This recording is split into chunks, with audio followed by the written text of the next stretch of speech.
Hello, Internet. We are now talking. I think it's time just to go to the main screen. You want to do this, Steve? Yeah, we can do it. Just make sure our levels are good. Yeah. Hey, everyone on the Internet. Please tell us if our mics are okay. Steve, please talk. Hey, this is Steve. Oh, you should say the word pinball like over and over and over again. Pinball, pinball, pinball, pinball, pinball. Hey, Colin, what's up, man? What's up, dude? Oh, cool. We can see the stream up here, or the chat. Yeah, you can see the chat. Okay, cool. Nice. We sound fine. Good. That's better than sounding okay, which we normally say. Steve and I set up, well, I set up, and Steve is benefiting from the setup. We set up OBS, so we're not using Streamlabs anymore. So it's a little easier for us to start the streams, you know? There's something about, sorry, moving a TV. This isn't hurting my back at all. Okay. That other camera angle is awful, man. Which one is it? Is it that one? Oh, crud. I forgot to change that one. Hey, okay, hold on. This one's not supposed to be here. We are totally professional here. Nah, yeah, well, you know. It's all part of setting up OBS and not Streamlabs. I was messing with stuff. Here, you get to look at a plethora of pinball games real quick. I'm just going to put this camera here. Since I couldn't find our overlay that had only one screen. They're like, let's go. We don't care about camera angles. Bam. Okay, there you go. Yeah, you get to look at two of my favorite games. Beautiful look at Miss Lady Luck over there. Yeah, and her Viking counterparts. She's in her Viking guys. Whoa, Warlock Pinball's here. Cool. That guy rules. You didn't get to meet those fellas because you didn't go to Pennsylvania, but Cliff rules. Awesome. It was I got to go to his house with the O'Neills, and I got to meet his dog and his wonderful fiance and play his heavy metal meltdown. What? Heavy metal meltdown. Sorry, I had to rephrase. Right, yeah. That ruled. Cool. Cheers. Apple juice. Apple juice and beverage. Yeah.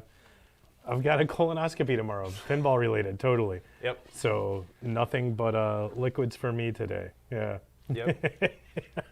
Dual cheers. Yeah. Oh, I'm a sweet dude? Okay. You are. You Thank are you. a sweet dude. I appreciate it. Totally. I liked having your dog's fur on my pants for a few days. That was really fun. He's a huge St. Bernard. He's got his own tankard with his name on it. Super so cool. Cute. He can save you in any alpine situation. Could. Pennsylvania's pretty alpine, I think. Oh, thanks, Warlock. Yeah, good luck, man. So, yeah, since my body's failing me, and I've been a little sick, and I'm feeling a lot better now, but my spine is killing me. We're just deciding to talk instead of working on things. We're just going to chat. Yeah. You guys chat with us, and we'll get through this. We'll get through this together. I think we kind of wanted to talk about some pinball shows, you know? Yeah. Steve, where did you get to go this year? I did a very small amount of shows, probably the smallest amount of shows I've done since I started at Marco over 10 years ago, and that was 2. I did 2 shows this year. I went to Southern Fried, which was amazing, and Houston, which was incredible. That was both equally awesome, just in different facets. Okay. They both have a lot of really exciting things to offer, and are kind of different, but kind of, well, there's nothing like the Houston Arcade Expo, but we'll get to that. I did see here... Pinball Gramps, what? We'll talk about that. Cliff, Warlock Pinball, went to Pintastic.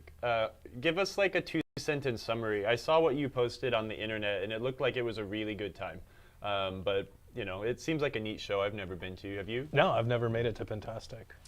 Pinball Gramps is referencing my Thanksgiving Day activities. Oh, gotcha. Where, you know, you went ski shooting from a canoe?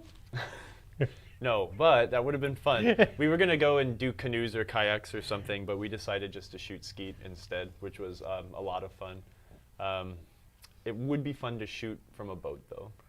People do that when they go duck hunting, but you know. I guess it probably takes more skill than shooting on land, right? Because I mean, you have to deal with the Yeah. every action having an equal and opposite reaction thing. Gotta make sure you're positioned right, Yeah. so you know the boat doesn't just go whoop. Anywho, yeah, so we went to Atlanta. That was like the first really big show we did this year. Oh, Cliff says 3 days, 16 hours a day. Oh my God! Started drinking at 8 p.m. till 4 to 5. My man. Nice, nice. We could almost keep up. we gotta keep it clean in here, Warlock. Sorry. Yeah, we can't swear, but we refrain from using those non-savory words for now. Even though they are part of the English language. The best part of the English language. When Steve and I decide to stream pinball at night, anything goes. Yeah. But you know, For the but after no hours worries. stuff. Yeah, no worries. We Atlanta was a fun time. We had a good time there. That was kind of a big happening. There's a lot of games. Yeah. Keep it PG, bro. There's a lot of games there. We had lots of Mandalorians. That was the big hotness right at that time. We had the full pyramid. That was pretty cool. That show's fun, and I think I've shared my thoughts on this though. Was like I really like pinball shows. They're fun, but I really like nerd shows more so than anything else. Where, you know, It just brings the nerds from every facet of nerddom Yep. You've together. got video games, console video games. You have pinball. You have tabletop games. You have role-playing games. You have game developers, right? Or like, I think those are really fun because you maybe get to talk to some people you wouldn't just talk to at a pinball show, you know? Hey, Daniel. How you doing? Hello. Good to see you back. We're just chatting today if you missed the beginning. Yeah. No repairs, but No repairs. We'll talk about some repair-esque things, though, as we recount what we're going through. What was your favorite thing in Atlanta, though? my favorite thing in Atlanta was probably our booth. I know I'm a little fantastic. biased, but we had one of the best booths we've ever had there, and it was just amazing. We had some smaller subsections of our booth dedicated to local Columbia pinball scene. That was really cool. We had the pin lounge area with the inflatable couch. I love that, and that was the first time I was exposed to our tent. Oh, yeah. Which I really enjoyed. It's just a small space to get away from it all The privacy for tent. a small bit, because sometimes all that noise and standing for so long just wears on you, and it's nice to have a brief respite Yeah. from that. A nice, quiet place to... A respite. I like that. A respite's one of my favorite words. Is Marco spread out employee-wise? Not really. Most of our employees are in the same building, but that could be a long question if you wanted Yeah, to. we do have contractors all over the country, though. We've got some guys out in San Francisco that work with us.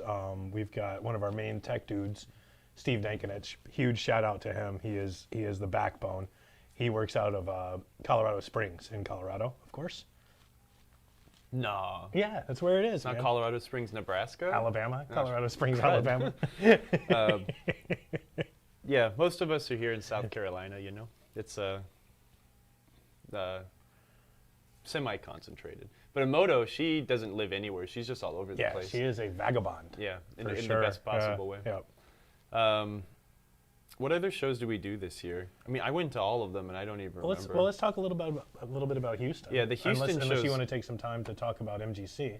MGC is pretty magical, but no, let's talk about Houston because that's a really special show, and I gotta have everyone needs to come to that show at some point. If you have any desire to go to Texas, the Texas Pinball Festival is huge. It is in Dallas. Yeah, It is a big that's the deal, big one. right? It's like kind of the big industry show now. But Houston's really fun because it is a group of really passionate people putting on like just a fun time.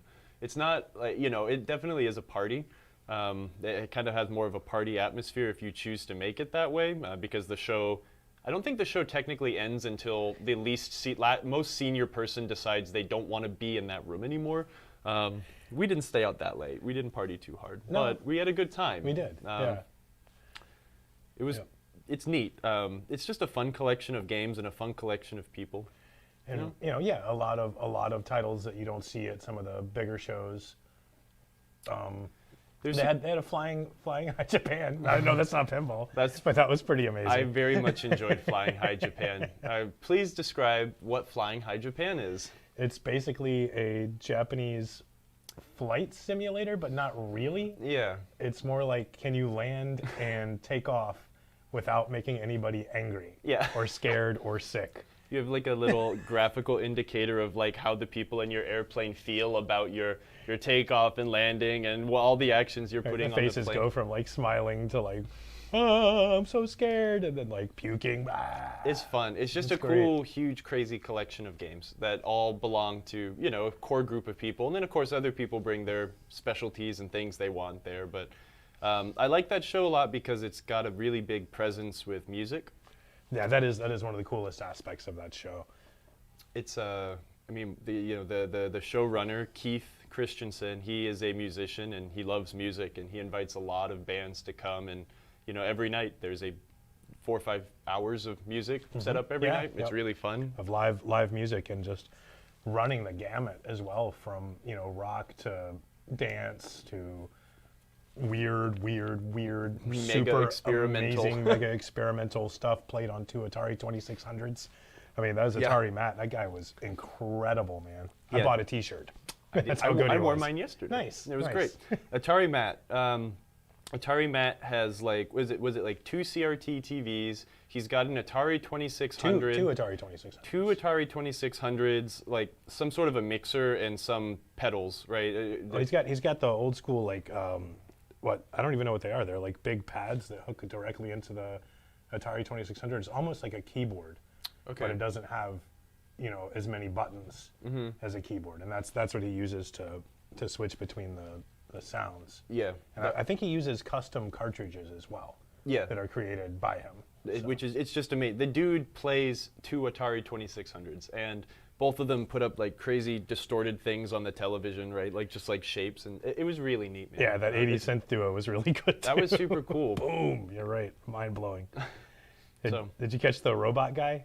That, what was his name? I don't remember. I can't remember either. And I don't but- want to say what you might want to compare him to, because, you know, major robot French electronic duo, but the dude was really unique and had a really awesome set, and I feel bad I don't remember his name, but that was really cool. Scott Denisi played a DJ set. That was well, awesome. not a DJ set. He played his modular synthesizer, which was And he expertly twiddled those knobs for quite some time. Yeah, man. It was amazing. Amazing guy. Anyways, that was a really fun show. There's a lot of passionate, fun people out there. And I got to hang out with Donnie, Yep. which is, I mean, I hadn't seen Donnie, Dirty Donnie, in like 5 years. And Really? It was, Wow. Yeah, and it was like we never were apart. It was right back to where we Aw. were. He's just such a down-to-earth, awesome dude, and so much fun to hang out with. Beautiful. I got to see Mike Vinocourt from Stern. Yep. We Yeah, got he to go to showed up. In-N-Out. That was our. After Mike, he told me after he had a heart attack, and a lot of bad things happened to him in 2020. But he had a heart attack, which is just awful. It's amazing that he's here, but he's like, I have not eaten red meat or anything salty until this moment. I have been saving it to go to In-N-Out with you, and I was just so heartwarming. That was very fun. So that was a cool show. Texas. Airports was. suck. The traffic's terrible, but man, Empanadas are awesome. the empanadas are great. And the people, that's what really make it. We got to talk with all the fellers at the Game Preserve. Amazing folks. Yeah. And what they do is just above and beyond and just super cool. That was really cool. There's so many arcades out there. I can't even keep them all straight. Quasar's Arcade. What was his name? Jacob? I think you're right. Corpus Christi had a really cool arcade. It seems like a really cool place. Quasar's. Really excited to go out there sometime. Hi, Iskidoo. Welcome to our tableside chat. Banter session. Yeah, banter session. And let's see, what else? I mean, MGC was really cool this year, too. The Midwest Gaming Classic in Milwaukee, Wisconsin. Wisconsin is probably my favorite state in the union for a few reasons. Mainly beer and cheese, right? Yeah, of course. And the people are really wonderful. I really like that show. It's a huge production, and it's another one of those I don't want to call it multi-discipline, but there's a lot going on, right? You've got tabletop peoples, video game peoples, console video game peoples, pinball peoples, everyone's there. And it's wonderful. The community really comes out for that show, and it shows. They put a lot of heart and love into that. We've had Dan Lucen, the showrunner, on our stream for a hot minute. That was pretty fun to talk with him.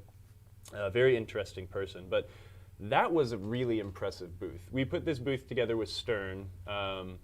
We had like a 20-something foot tall inflatable Godzilla that surrounded 20 or 25 like Godzilla pinball machines. We had like 30-something Stern pinball games hooked up at one time for Insider Connected, and that was really amazing. And that's some really cool tech, man. Like, you know, I'm going to be honest with you. When it first came out, I was like, ooh, QR codes, cool. Yeah. And then when I actually checked it out, I mean, it does add a layer of excitement to any game. Like, I don't know what it is about getting achievements, I guess. Yeah. You know, but just that extra boost that's just like, oh, cool, I'm actually doing something good here. There's a little bit of a serotonin drip that just makes it really cool. Yeah. Which is fun, but it also, it's not just the achievements, right? Because achievements are achievable.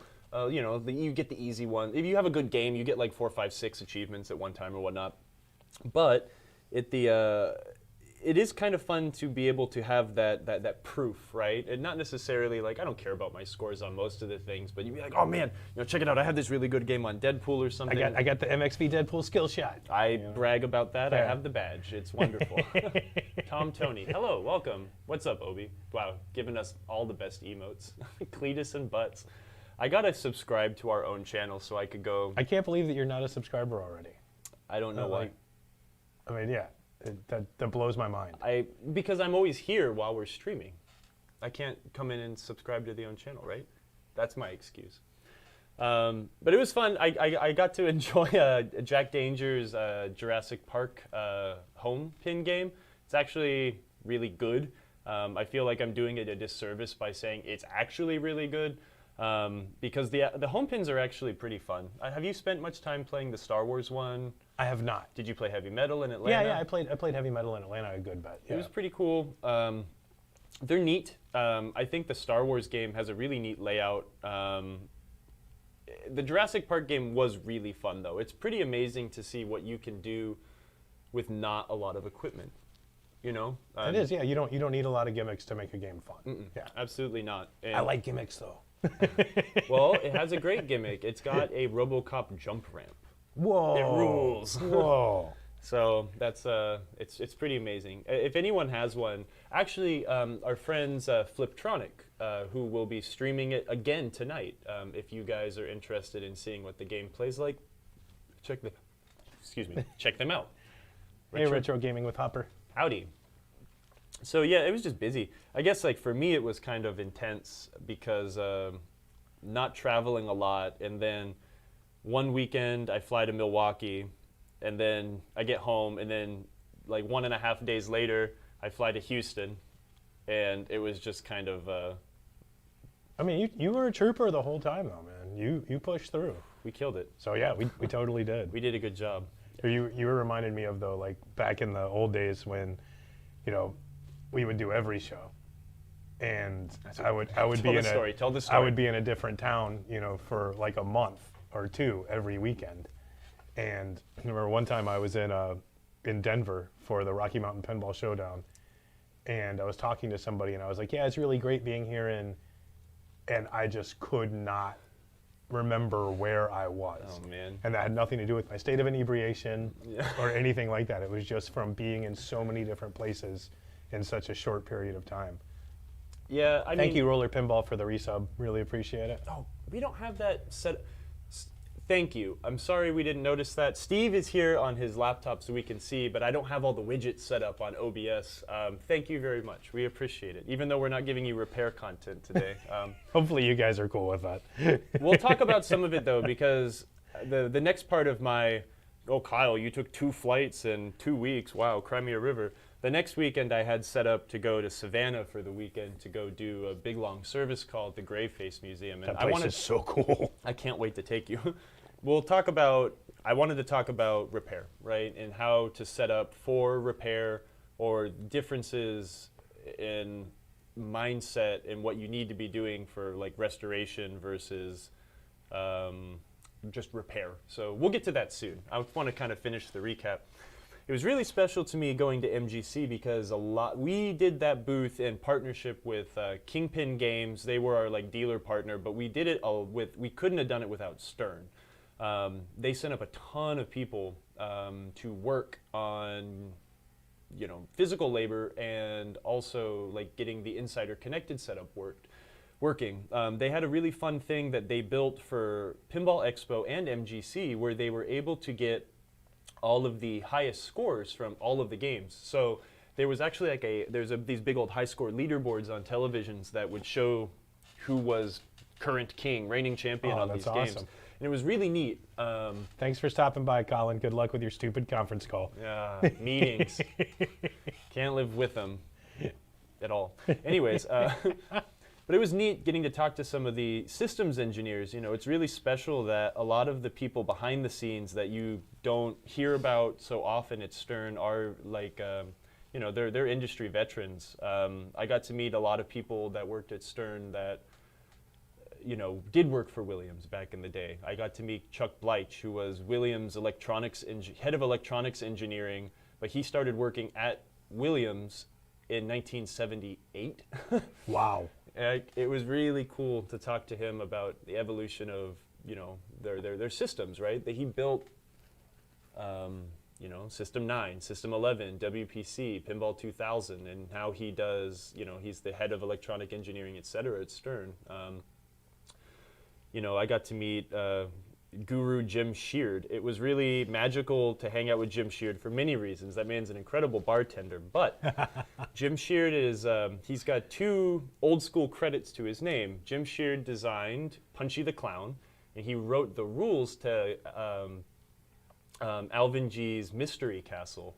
And it just so happened that there was an Alvin G's Mystery Castle at MGC, and I got to play it with him. That's and so he cool. taught me how to play it, and it was pretty magical. All those people are wonderful.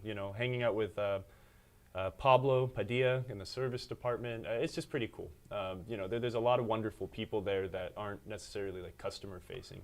Not that the customer facing people aren't also wonderful, but They have the hardest job of all, in my opinion. Which ones? The customer-facing people. Absolutely. I'd much rather be in the back designing games. Yeah. Doing R&D and engineering department stuff, But we say that as we're customer-facing people now. Well, we're internet-facing. Anywho. So yeah, that was a good time. But let's talk about some repair stuff, and hopefully you'll be able to guide this conversation, okay? So I don't just like totally. Oh, I'm just gonna kick back and let you ramble, man. Ramble? That's my plan. God. Okay. So there's in Savannah, Georgia, there's this place called the Graveface Museum. Graveface is a record label in Savannah, and the guy that owns it is a pinball enthusiast. He's got a lot of games, and he's been collecting them for a really long time. But he doesn't necessarily know how to work on them, and he has put them on public location in his museum. His museum is like a curiosities, oddities, and true crime based place. So, you get to see a little bit about, like sideshow gaffs, like those are some of my favorite things. or like roadside gaffs, rather. Like Fiji mermaids, Sure, and the 2-headed cows and jackalopes, and, right? Famous stuff like that. And then he's got a really interesting bit on sideshow performers that is presented in a way that is truthful and not exploitive, right? I mean, that was a pretty awful. It's got a really dark, awful history, but that's part of the allure of this museum, right? And then he's also got a true crime and serial killer kind of bit. We won't talk about that. But he's got a really amazing, maybe probably the most complete collection of horror-themed games that I've ever seen. Ranging from like old Stern Dracula and like all of the creepy, spooky gun games, Ghost Gun and Spooksville and, just all those crazy games they made where you would shoot ghosts, up to, Monster Bash and stuff like that, which is pretty neat. He's missing a couple, there's like those high dollar ones like Scared Stiff and, the new Elvira and stuff, but it's really neat. Anyways, the arcade is a free play arcade, and the guy that works on the games only has a few hours a week to do it, and it's just too much. So he's like, just come down, I'll put you up for the weekend, and let's work on some games. And it's been a long time since I've had like a multi-game service call. If any of you do like outward service, let me know, because I'd love to field questions. I'd like to, and also if y'all have any repair questions, just talk to me because I'll just keep talking. Sure, yeah, if there's anything you'd hope we'd cover today. Yeah, just talk. We'll talk about it. We'll talk about it, yeah, absolutely. But I found it difficult, right? Because there was a time when I was working on doing pinball repair in California and stuff that there was a time where it was like, please come to my house and fix my pinball machine. And then I don't remember when, but there was just time where it wasn't so much, please come fix my pinball machines, but it was, I have like 7 games and I want you to please come fix all of them. And it's a lot more difficult to be overly prepared for like all of that, right? When someone says, yo, I've got Jungle Lord and it doesn't work, I know what I need to bring. But when someone's like, I've got Jungle Lord and Monday Night Football and Hard Body and Kings of Steel and blah, blah, blah, and they all don't work. Baywatch. And Baywatch, sure, and Aerosmith and Strikes and Spares, whatever. It's, it turns into a lot more daunting bit of work. And when you put that like in a public location as opposed to Steve's game room, right, it makes it a little bit more difficult to also then pinpoint what do I need to do. Obi, this is apple juice, bro. I've got that colonoscopy tomorrow. No beer for me. Yeah, no beer. So I'm not covering the apple juice. And this is just beverage. This is not. It's just drink. Hold on. I need to move the dang mouse over there because I can't see. Oh God. Oh, poor Kyle. His back really is killing him. I'm broken. A vacuum that needs repair? I could probably fix it. I like fixing everything. I never throw anything away until I give it like 3 tries to fix it. I don't know. Okay, so I'm rambling, but it's like when I do service calls, and I think people appreciate this, and I mean, I don't know why service people don't do it this way, is it's like you should try to be there like once and not have to come back, right? Like if you have to keep going back somewhere, it takes a lot of your time. Thanks, Obi. So like I'm always trying to like over prepare to make sure I have everything as I need, right? And like if I'm doing something in Steve's game room, the customer's expectation may be different than like an arcade owner, right? And whether it's free play or if it's earning them money, then those expectations also continue to split. So like at this place, I was telling you about it, it was pretty sad, the condition of the games, right? They flipped, and for the most part, when people go up and get a free game of pinball, as long as they can shoot the ball out and the ball flips around, good, right? You're gonna have fun, and they're gonna walk away and say, yep, that's pinball. But it does perpetuate like pinball that is constantly broken, and that's not something we necessarily want, right? We want to have games that function and people walk away saying, oh man, I'd like to do pinball again, as opposed to, oh yeah, this is the exact same pinball I remember the last time I tried it and it was all busted. And this is no slight to the people there, right? It is difficult to try to keep up 8 games, let alone the 20 pinball machines they have between their arcade and this museum. So when I went there, I had to figure out like, well, what's the goal, right? Like being a perfectionist, I want to try to get everything working like is perfect and make it perfect because I want it to play exactly how it should play and then I move on. But when I spent 2.5 hours on Addams Family and I realized I only had 4 hours to go, it was just like, oh, or 6 hours left in the day. It was like, oh crap, there's not much, I gotta start moving down the line. And it was difficult. How complete do you feel you got it on your visit? Because you were only there for 2 days, right? Yeah, I worked about 10 hours each day, and it's like it's still going to require many more hours. Hey, family games. Howdy. Hey, long time no see around these parts. So it's like it's going to take a lot more visits, but my goal at least was like the game has to be like functionally perfect. Like I have to be able to get it everywhere. And the game has to do what it's supposed to do, right? Like, it's unacceptable to have an Addams Family where the switch in the swamp doesn't work, so you hit it into the swamp, and then the coil that kicks it to the out kicker won't go until it hits ball search, right? That is not acceptable to me, right? Everything needs to functionally work, so the game doesn't need to stress itself in a ball test, or people get like, well, the ball's just gone, and then walk away. But man, when you got 10 games, it's hard to divvy that up. And a lot of that comes from experience. I guess, you know, I'm lucky I've been doing this for a while, so I can kind of, oh, that's happening, okay, let's look here. But man, there's a lot of things that threw me for a loop. You know, as I went down the line, they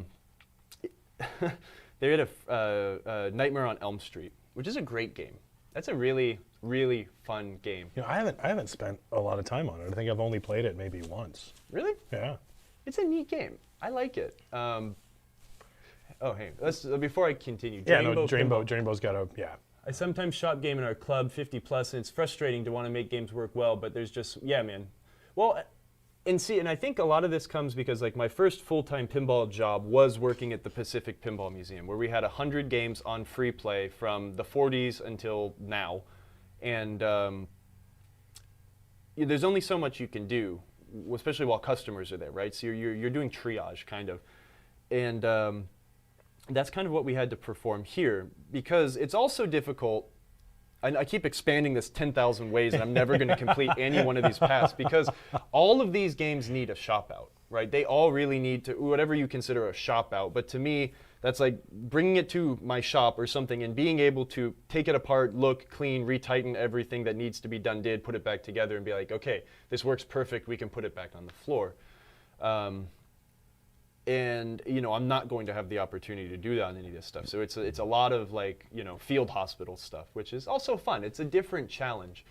And I guess what I was trying to bring up through this whole story was like the difference in preparation or like mental preparation for like doing a restoration, or like what we do on this show, which is something I want to do something different with, which is why I really do want to try doing on location stuff more, because I find that to be a lot more informative than for learning, right? Than just taking a game and getting it to work, because they're two very different approaches you need to take when it comes to repairing a game. A lot of the times, right, like when I'm trying to tell you, like, oh, take this out and, you know, just change these and then resolder all that, and you fix a lot of problems. But it's going to change, you're going to be presented with another issue if you get to a game that is having a power supply problem, right, where you're missing a voltage or something. It's like, well, what do I do? You know, I've always done this in my garage, or I've done this in games that I bring in from the cold, and I try to fix them. And when I bulletproof a power supply, all those issues go away. So I definitely think that there are two different kind of like, there's two different, not schools, and there's not trains of thoughts, but there's like two different ways to approach, I can't figure out English. It's just, I mean, it's just two different aspects of the same piece, right? Two different sides of the same coin. Right. You know, I'm trying to think of some good examples, but you know, going through the boards as thoroughly as we try to do, and then giving like a great once-over on the game, we don't usually have weird things that throw us for a loop on this show. We've never really had that. But when you go into an arcade that has clear issues, being able to identify the issues and then how to fix them is very different. And you have to prepare differently too.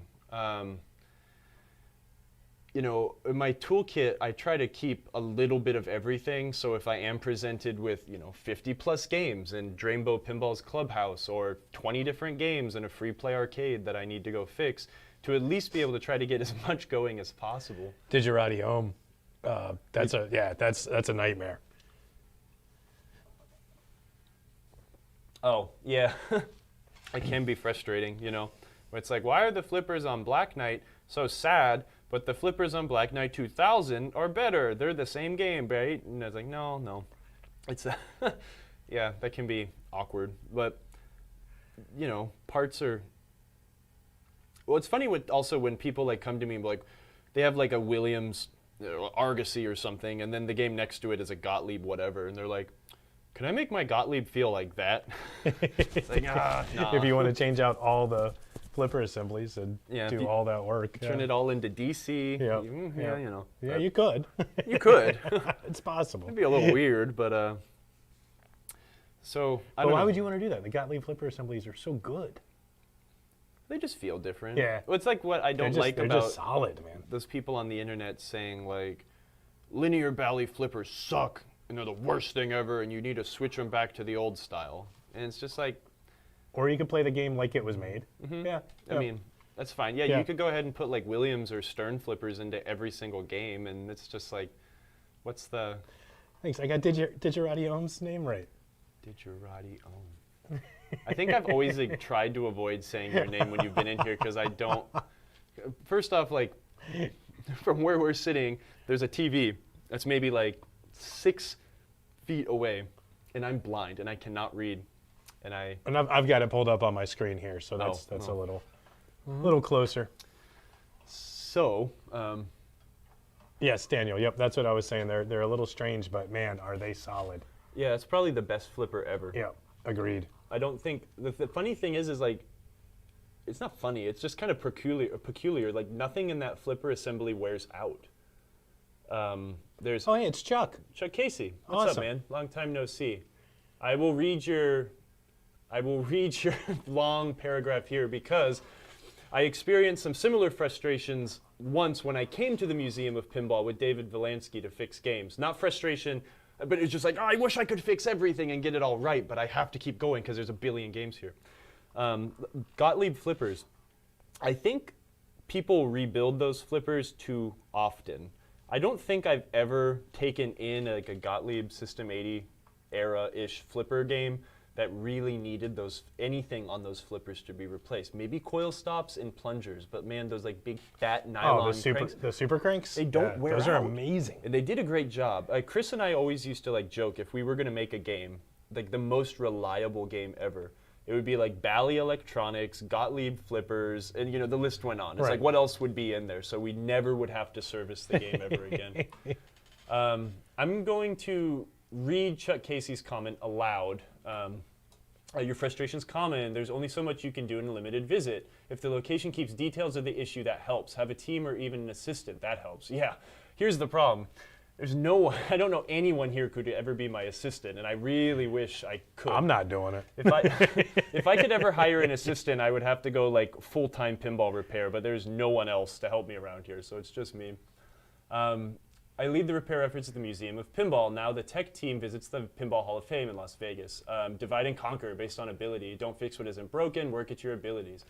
Oh, cool. I didn't know you guys were working at the Hall of Fame, too. That's awesome. Mm-hmm. Yeah, they just did a big trip out there like last month or something. Amazing. That's super cool. But yeah, Chuck's right. I think I might almost kind of disagree with like a list of what's wrong because not really, because that really does point me in the right direction, but a lot of the time it can be misleading. It's absolutely misleading, and it really doesn't matter. And again, that comes from my experience and familiarity with a lot of these games.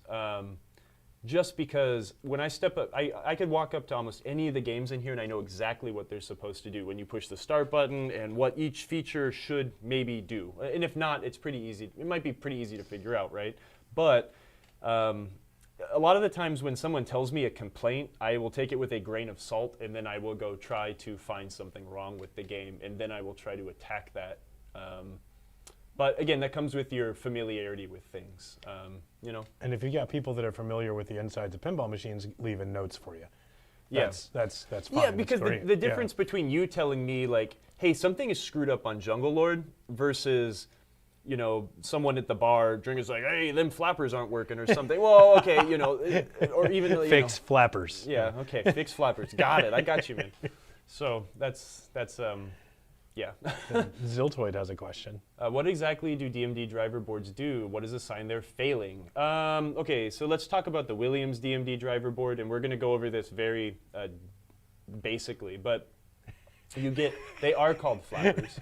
Red Knight. The DMD driver board, like at least on a Williams game, it takes data from the computer, which comes from the software, the ROM. To start displaying images. There's a ton of chips on there, and they decode and put images onto the dot matrix display via another ribbon cable. But that display takes in voltages and regulates a high voltage. So there's different kinds of failures. On a Williams game, you will have voltage circuit failures. So you're starting to lose like your high voltage. That'll cause one issue.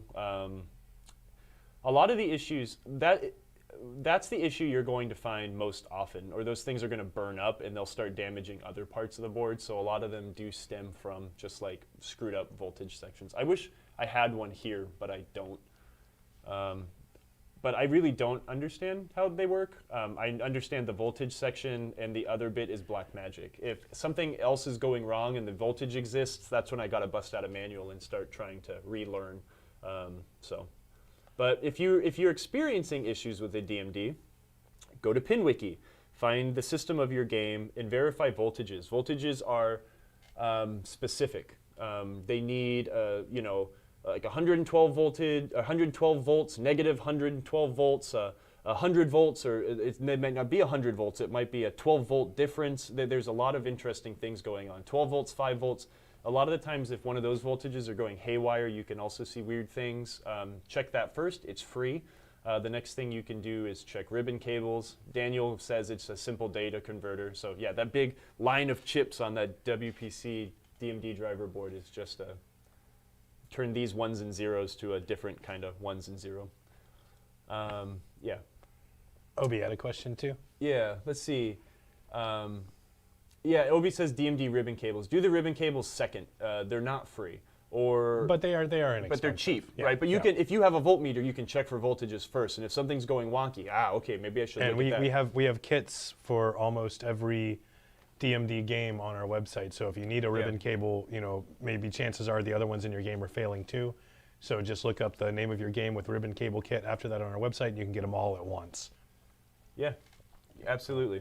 Yeah. And one thing you can do to confirm ribbon cable failure sometime is remove, replug, remove, replug. Do the same thing with the other side. You can bust away some of the crud, or yank both sides of the ribbon cable and swap ends. So the side that was on the DMD or whatever device, put it on the other side. And if that kind of solves the issue, it may be temporary, and that would be a good sign I should get some new ribbon cables. And then we also have this awesome little board here that allows you to test your ribbon cables for connectivity. Yep. So without, having some kind of weird probe on your and checking each individual hole. Basically impossible to do with a meter. Right. But yeah, a ribbon cable is a very simple thing, and that's a fun little thing to have on your desk. You can confirm things pretty quick or find an intermittent problem. I've missed a question. Nolan, what's up, man? I've not had a newer stern before. Why are the lower third GI lamps flickering with every flip? Because the socket may or may not be loose, and or the bulb. So what I would recommend is getting to that bulb and socket, and try just kind of gently twisting and seeing if like a little bit of movement will make that go away. Yeah, Chuck's got a point too. I mean, if you don't want to replace the ribbon cable, you can sometimes flip both ends of it. Yeah, I'd say, and this isn't just me trying to push you all to buy ribbon cables. If you do that and the problem is fixed, it will come back. So if you don't want to have to do that again, if you don't like opening up your back box and you flip the ribbon cable, flip it 180 degrees or swap sides or whatever, and the problem goes away, that's a good sign to just go get some new ribbon cables, because then you won't have to deal with it for another 30 years. So, Altered B Seats says that he loves we do the tech Q&As. Thank you. Oh, thanks Altered B Seats. Ask questions and I might have answers, whether they're right or wrong. And Daniel makes his own ribbon cables. Sometimes we do too. Yeah, I like making ribbon cables. I've got the stuff to do them. I need to remember to bring more ribbon cables with me on service jobs. I forget sometimes. Oh, Red Knight 1987 with the paragraph. Okay. Oh, I think I know who Red Knight is. Maybe some man who owns said SpiderMan, which is won Best in Show. Did you play SpiderMan with me? The really beautiful black powder coated one? I did not, but it was cool. I did see it, and it was an original, gorgeous. It was an original SpiderMan, which is a really ugly game. But when the fella that owns it, if that is Red Knight or not, went through and like just beautified it. The powder coat was gorgeous, the black sparkly, and it was so bright, and like the mods were not obnoxious, but they were mostly lighting. Well it just deserved made it Best really in Show. beautiful. Yeah. I'm going to read this whole thing. It is you. What's up, dude? It's nice to see you. I had a strange issue I found to share with you. The Spider-Man you saw at the Houston show is the game that had the issue. The LEDs I installed in the inserts were freaking out. I used non-ghosting, but we're still having issues. I installed the LED OCD board, programmed it, same issue. I swapped driver boards with Batman, and the problem remained in Spider-Man. Okay. and did not carry over to Batman. The issue ended up being a failed 44 socket for the middle arrow on the Sandman. Yeah. Wow. Yeah. I guess if you would have asked me that, I'm not going to pat myself on the back, but that's what I would have told you to check out first. Just because always assume it's the cheapest thing first and you might find your problem. Just because I don't like it. I don't like saying this, but I don't like it when people just swap boards, because a lot of the times when you spend a couple $100 on a new board or something like that, that might not actually be where your problem is, and it frustrates you without doing like the proper investigation. I'm not saying you didn't do the proper investigation, but I'm saying that, what is it? Occam's razor? Yeah. Sometimes the most simple explanation simplicity is going to be the answer to most of your problems. And honestly, a lot of times that in pinball, that really does come down, that is truth more often than not. You also have to remember, I did mention about his SpiderMan was that his was the old version too. SpiderMan was what, a 2012? No, SpiderMan was like a 2007, 2008 game, yeah, right? It's old, yeah. It's old, right? And you have to think about it. It's like 2008 was not 5 years ago, like I consistently think it is. And I'm not, I'll read your comment here. I feel bad like telling you that it's like, oh, you did it wrong. I would have told you to do it this way. But no, and he's right. He's right. Board swapping, and if he had the Dark Knight there. You might as well. Right, no, you might as well. Yeah. Absolutely, because that's the other thing is swapping a board from a known working good game to something else. That is an easy way to write off that problem. Yep. You write off a ton right there. You write off and that's really important. And I'm saying more like when people are swapping power supplies or swapping Fliptronic boards or something like that, not what you're talking about. So I apologize. I wasn't trying to make that connection. Yeah, but came off kind of jerky there, Kyle. I'm a big giant jerk. But what I'm trying to say is just always try to check the simple things first. It's great. A good way to solve them. I'm trying to read this comment before it goes away. Hi, Kyle. I've been writing on the Discord the past days about an issue with dog soccer. Oh, okay, cool. I was hoping you were repairing a machine today so you could show me test points. Okay, let's do this really quick. I'm not going to be able to show it to you, but I have a board. I will show you a test point and where you need to look. Please refer to PinWiki to find all the actual information on your game. I'm pretty sure you've lost 12 volts. That's going to be your problem. Matthew Rotman, it was great hanging out with you as well. It was fun. It's been so fun to meet people I know on the internet. Yeah. It was great playing with Tracy too. Tracy's awesome. I'm trying to see what Obi said. So check out the node board. Said sometimes coil stop dust can cause a bunch of silliness. It really can. I've noticed sometimes that the LEDs have a little bit of crud underneath them, so taking them out, cleaning the socket might also help. So try that as well. Somebody that needs a new stroke switch, I think. Yeah, God, y'all are talking too fast. Let's put on slow mode here. For the Bally Joust, I would suggest just checking and replacing your end of stroke switch. Maybe just check the spacing on it as well. It shakes when I hold it down. Need replacing. There could be a few things. Because end of stroke switch could be opening and it could be doing that. You could have a bad coil. You could have an intermittent connection from one of your windings on the coil. That's true. Which is arcing. Yep. You could also have a very worn out coil stop and you are like compressing the spring a lot because the coil can't hit the stop. Take it apart and mess with it. When you're checking for coil stops and play on flippers, remember, don't push it from the crank, push it from the plunger, because you might also find you have a bunch of slop in your fiber link. Let me go back one more second to Austin's question, Red Knight 1987. Because I want to clarify board swapping. Because I think he made the right decision in that instance with the LED OCD board, because the LED OCD is not a stock thing. You know what those things do? Yeah. If any of y'all don't know, the LED OCD board will kind of time the pulses to an LED, because an LED it's on off, right? So when you pulse voltage to an incandescent light, you are superheating a piece of metal which glows really bright.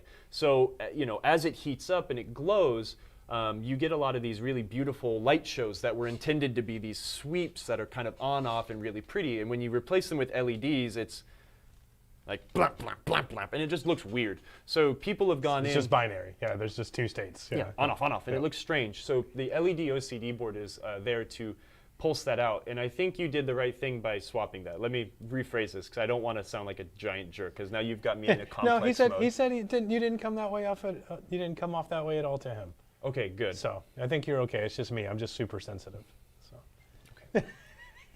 But light sockets. What I wanted to get back at is SpiderMan is an old game. SpiderMan is 2007.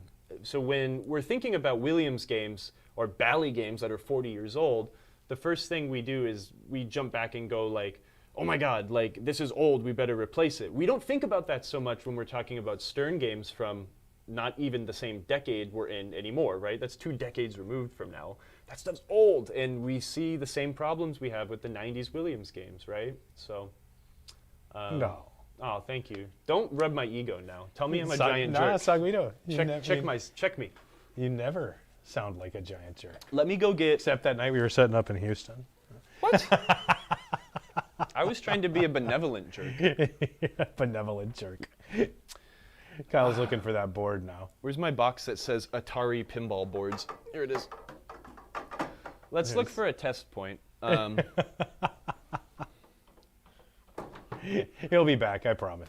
No, I quit. Oh no, he's walking out the door. Oh well. That's a System 7 board. Okay. Oh, cool. Ziltoid played an Algar. That game rules. It does. Gorgar's older failed brother, Al.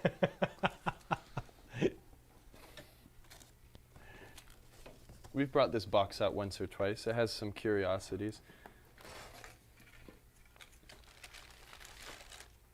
Okay. Let's see if I set up this thing right. Okay, you're going to see a weird table. Hold on. Kyle's trying to get the... Oh. Check it out. Okay. Let's talk about test points and measuring stuff.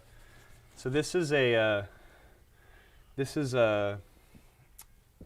that ring light on there. WPC 95 driver board. There you go. Beautiful. So this is not what is in your dog soccer. But let's remember what this board does. And I'm pretty sure things come in kind of the same spots on this board. But you've got like AC power that comes in on one side. It gets rectified on your WPC 89 board. It's going to have like big bridge rectifiers instead of discrete diodes. But anywho, it takes AC voltage, turns it into DC voltage, and then distributes it via some of these plugs. On your WPC 89 board, in the bottom left-hand corner is going to be where a lot of your 12 volts comes out. But let's have you test this the right way. What I'm going to suggest you do is go back to PinWiki and measure for your voltage on your DMD itself. Be very careful not to short 2 pins together. You will blow things up. But that's why I think I suggested in the Discord that you plug your negative lead of the tester under like a ground strap or something, so you don't need to precariously kind of hold 2 of them on one pin, in one spot. So you can stuck one away, make sure it's on a good ground, and then you can very carefully measure each pin. But what I would do is I'd check at your DMD first, because there are connections between this board, which makes the 12 volts. It exists here. This is like its home base. And then it gets sent other places. So if you measure it at the device and it's not there, the logical troubleshooting step would be, well, let's move one step back. And that's when we would maybe move here or check the connector.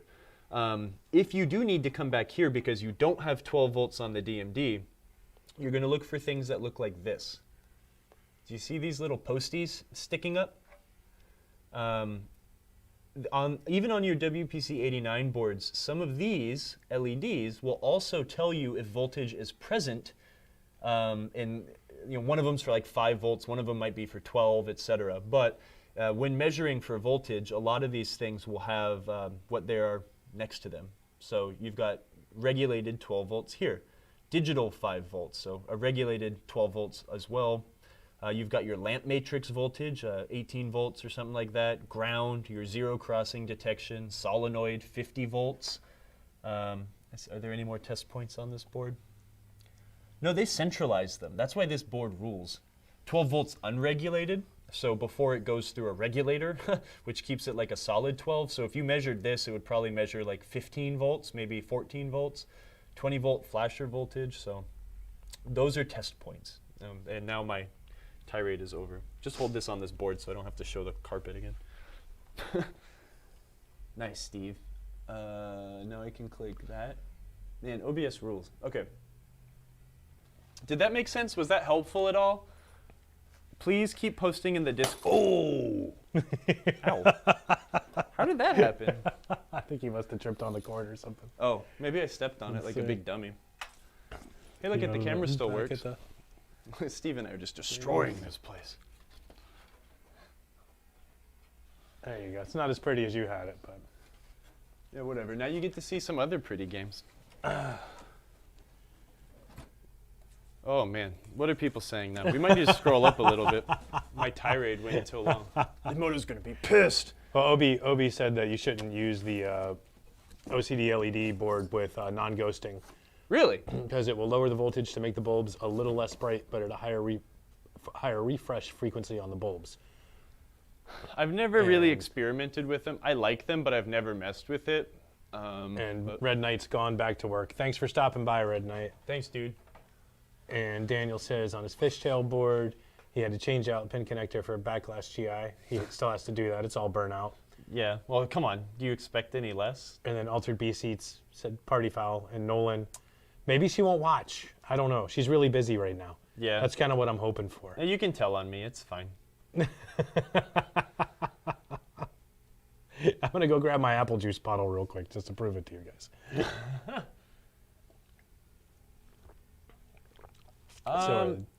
Look, I mean, like, I don't know. I'm not an electrical engineer, but in the practical sense, that is an absolute fine ground.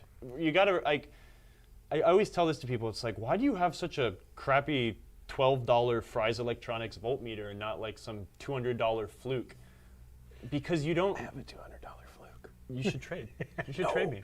You don't really need it when you're working on pinball. Like, let's be honest. Like, most of the time when you are using a voltmeter, you're just checking to see if voltage is present.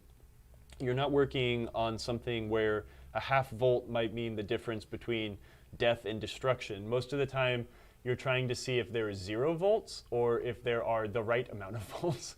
So I have never found the need to have a mega fancy meter when working on pinball.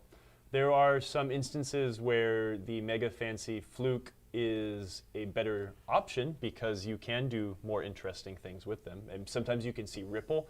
I wish I had a analog voltmeter for that reason, but... So yeah, you might want to answer Seguido's second part just to get it right. Looking for connectors at the power supply unit.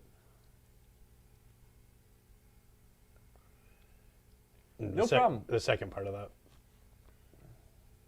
Just to get it right. No.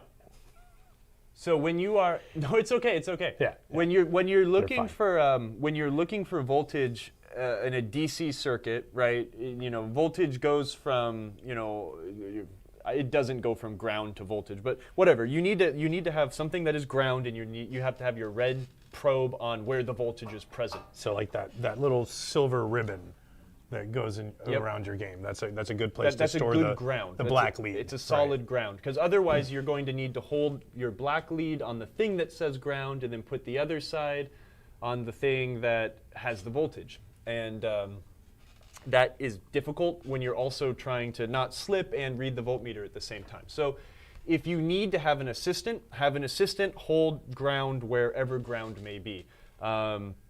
What I'm going to tell you, though, is definitely keep the ribbons damaged by acid. Well, there's another aspect to the story. So yeah, definitely look there. But when we are looking for DC voltage, you need your black lead on ground, your red lead where the voltage is present. Your voltmeters should then read however many volts exist there. Which is why I was suggesting you check on the dot matrix to figure out, that's the end of the line. You want to check where your problem is at the end before going back home. Because if you find it at home and then your brain snaps and says, oh, I have no problem, your problem still could exist between the station and the destination. So I need a refill. You need I'm going to a bring refill? my apple juice and show it. Oh, no. Get your apple juice. Oh, you unplugged your mic. I knocked the camera over. Whatever. Oh, man. But yeah, There we go. I think maybe next week we will start. If I'm doing vector next week and we're actually going to fix the squawk and talk, we will start with a basic voltmeter demonstration because I definitely think the basics are important. Mott's for Yummy. tots, baby. Hey, Eric. Oh, we had such a good time in Houston, man. Thank you Eric, so much what's up, man? for doing what you do, buddy. Yeah, you rule. Game Preserve, you rules. We already gave you a great shout out right at the beginning. So if you think that the ribbon cable's damaged by acid, you'll definitely want to replace that too. Post some pictures in the Discord. Now they're accusing me of filling the apple juice container with booze. It's Lit Pinball. What's up, man? Having alligator clips on meter leads is very helpful. It absolutely can be. That is great advice. Okay, well, so this is where the simple question, I could just say, yes, they are not the same, work on it. But they kind of can be the same. If I'm trying to measure 10 volts and I put the black on voltage and I put the red on ground, the meter is going to say negative 10 volts. But that's still 10 volts in the scheme of, oh, I still have it there. Just you have to be conscious of where you're doing it. So I always just try to recommend people who maybe don't do this all the time, just to make sure that you use the red and black where they're supposed to go. So, It's a dirty beast with several faults, aren't we all? yeah, But we still play good when we play. we do. We try. Yeah, voltmeters can be a little confusing, and I think sometimes in my lessons I take for granted that everybody kind of knows how to use all of their tools. So I definitely think I need to step back a few times and say that, explain how to use some of these things really quick. So I'm sorry. Reverse polarity, yes. There are instances where negative voltage is necessary though. So if you do it backwards, you might get confused. I'm so old. Every time I hear that, I think about this cartoon I used to watch when I was a kid called Inhumanoids. Inhumanoids? Inhumanoids. And there was a dude that could turn in, he could change from lava to rock. And he would go, reverse polarity, and turn from lava to rock or rock to lava. That's a pretty cool power. When you're lava, like, do you just, because you just get to slide around? Like, No, he's just like he's like the same dude, but he's on fire. oh, he's fire guy? Yeah, Oh, yeah, okay. yeah. I like fire guy. Fire version of myself will neat. Do you think the market is going to continue to soar next year? Will it ever stop? I don't know that it's gonna stop. It depends. You know, I mean, I figured the bubble was like 2 years ago, right? And then all of Yeah. a sudden it just kept going and kept going and kept going. I think there's like a few considerations. Like, I don't think that the market will stop going the way it is now if nothing changes. Oblongs was cool too. If there...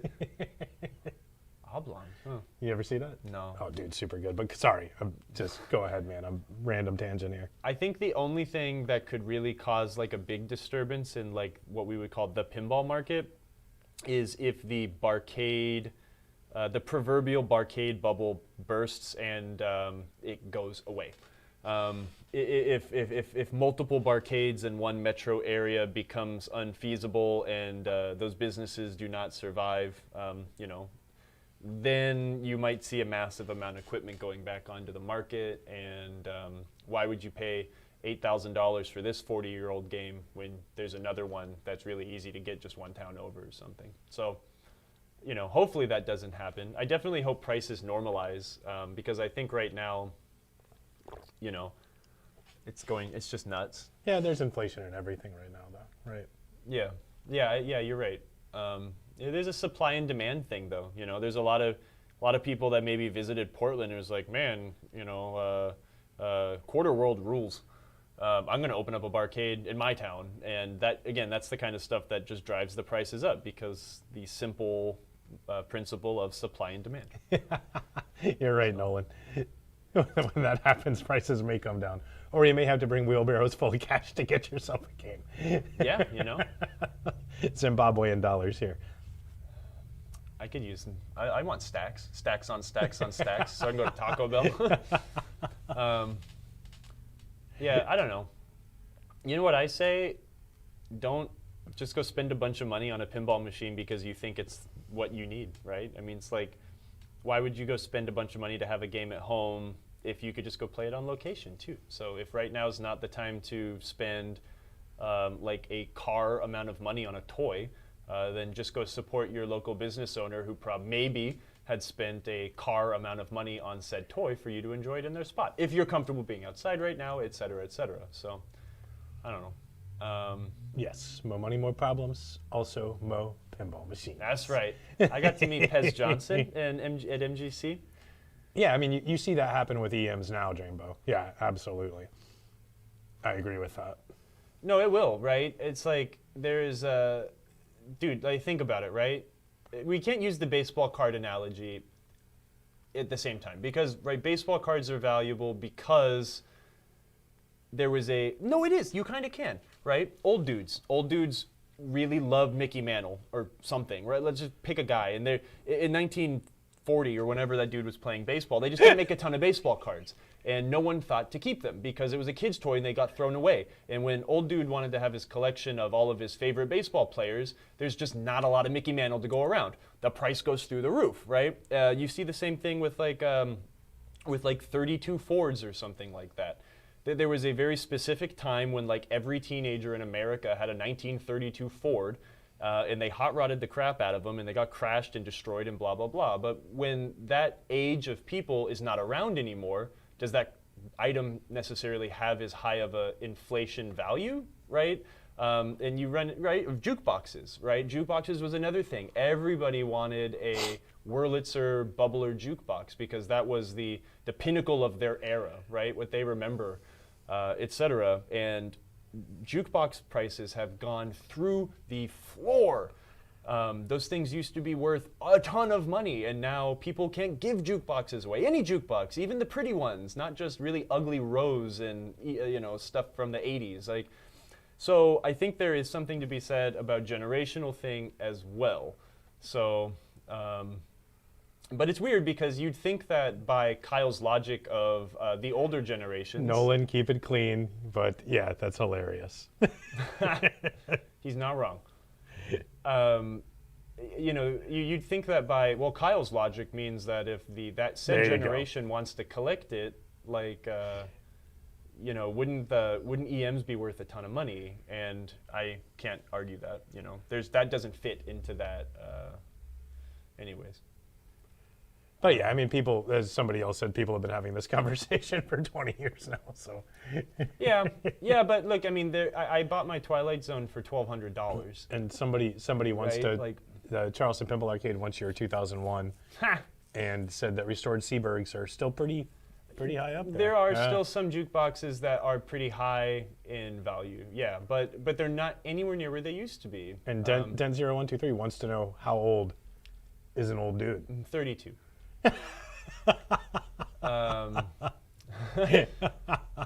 I'm a hoarder, so I don't sell pinball games. But I'll bring 2001 down. We can play that thing, man. Let's do it. Ron Paul X420 says 32's old as dirt. I'm sure there's some 32-year-old dirt out there somewhere. Probably. Yeah. Yeah, mulch. A big Mulch, old mulch pile no one's turned over in a long time. Yeah, that's true. Yeah, you're right. Yeah. EMs are complicated. It's a different school of thought. I understand why some people, but some people just don't enjoy it. And like, I get it. Like, if the only game I had in my house was 2001, I'd get really bored of it in like a week.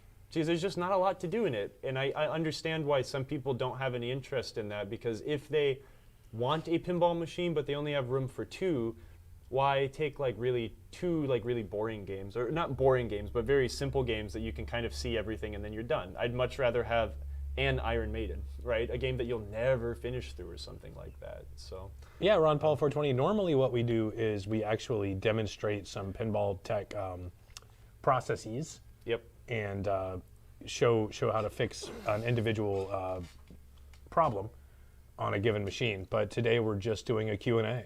Yeah. So thanks for stopping through. Thanks for stopping through. We've been working on my Bally Vector for a minute, and we continue to plan on that soon, but since I have a injured back, I do not feel like standing up and down, up and down, and bending over. So we're taking the easy road, and we're giving hot topics. Hot takes on Hot cold takes. topics. That's right. Okay, David's here with some good stuff, and I'm going to give Hey, my Grumpy. opinion. No, you don't need to go on because you're not wrong, but there's my hot take on EMs versus solid state. It's two different kinds of repair. EMs are all physical. Your problem exists in something that is manipulatable, and you can fix it using very basic hand tools most of the time. Most of the time, you don't need to replace parts. On a solid state game, there's another higher level of logic and understanding of computer and circuitry that might confuse some people as well. But there's a lot of people that won't work on an EM, and they'll only work on solid states because that's what they get. And it's just two different ways of thinking. Ron Paul 420 says, I've got a Stern Galaxy. That game Cool. rules. That started resetting with increasing frequencies. Connectors are all ruled out. Has a replacement NPU, so I'm thinking rectifier board. I ordered a new one, good idea. Is there a new way to verify? Yeah, you should be checking your voltage, honestly. You should be checking to see if you have 5 volts. On Stern Galaxy, actually no. Did you get a rectifier board or did you get a solenoid driver board? Probably the rectifier board. That sounds more like Oh, the because he's 60 soldering. bucks. Yeah. Yeah, Okay. and he needs to solder. So. Check the back of your solenoid driver board. Make sure you don't have any cracked solder. Make sure that the rectifier board may have some toasty, roasty pins. On the Stern and Bally games, the 12 volts, which comes from the rectifier board in the head. No, on the Stern games, they're all underneath. They get really toasty with the GI pins when they start to. They get really toasty when they start to overheat. David Viet's So when the surrounding general illumination pins get toasty, the 12 volt one takes a brunt, and I think it's an orange wire. Maybe it's only in Bally, but if that header and that pin are not in good shape, you're going to have a really crappy unregulated 12 volts before it gets up to the area where it turns into 5 volts. So solenoid drivers original. Watch my videos on some of the Bally stuff or look it up on PinWiki or something like that. There's a few things that can go wrong. There's a 1500 microfarad capacitor on the driver board that is like a big filter capacitor. If that thing starts to go bad, you'll get a bad 12 volts, which then gets turned into 5 volts, which then will cause irregular 5 volts and make the game reboot. So and this is why I would say, And I'm gonna drop a link real quick for you to that Pin Wiki there, Ron Paul 420. Yeah, take a look and just do a little research and start going back. The changing out the rectifier board's a kind of a PITA. So I would recommend kind of going in and bulletproofing your solenoid driver board first. You might fix the issue, and then you don't need to do that job. But on those games that use that annoying rectifier board, that 12 volt wire does get beat, and but start working backwards, right? New MPU, okay, that's good. You verified connectors are good. Now do the next thing, right? Yeah, absolutely. Yeah, no problem, man. I'm glad that you asked the question. The solenoid driver board is a very easy board to work on. A lot of the times you won't need to replace any of the headers. You'll just need to reflow some solder on the bottom of the header pins, as well as change out 1 or 2 capacitors, and you might fix the problem. So, yeah, that might do it. So the way that circuit works, again, I'm just kind of blah, blah, blah, going really fast. 12 volts DC comes up to the driver board. It then gets filtered in a big filter capacitor, right? Which then gets turned into 5 volts and then gets sent back out everywhere. So if the filter capacitor is starting to go dry and it's not able to filter and hold that storage tank worth of voltage or capacitance, whatever, you get one. Now Kyle's a big fan of horseshoe contacts. I love them. They're so much fun to adjust and etc. See, I mean, I agree with you, David.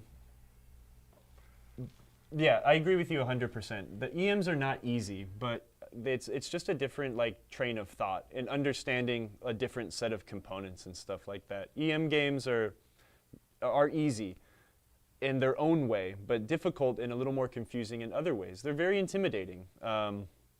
And it doesn't matter how many times I've, listened to you explain some parts of schematics. Some of those circuits are a little confusing, right? And it's all about knowing what to ignore and what not to ignore. A lot of people, in the first time when they see the underside of a pinball machine, they're very nervous because they see a ton of wires. But most of us, maybe some more seasoned professionals, they'll look at all those wires and none of those wires mean anything. It's what happens at the end of the wires where they're problematic, right? Issues don't just exist inside of a wire harness most of the time. So, when you open up a game and you see, 15, 20 different relays and this weird motor with a bunch of switches on it, that can be pretty daunting in a different way. So, I don't know. They're not, but Nolan don't, because it's not that hard, man. EMs are great, and I would recommend if you don't, just buy an EM and fix it, and it will be such a rewarding process. I enjoy fixing electromechanical pinball machines more than modern pinball machines. Modern being, like solid state stuff, just because it's more rewarding, to watch it fire back up or something like that, because it's all physical. You can watch it happen, as opposed to watching an LED on a computer blink and you're like, all right, we're in business, which is satisfying in its own respect, but in a different way. Yeah, the physicality of EMs is a real turn on for me too. It's really fun. Yeah. It's really fun. And a lot of the times, a lot of those issues can be solved with a little, You didn't get the memo, Grumpy? Yeah.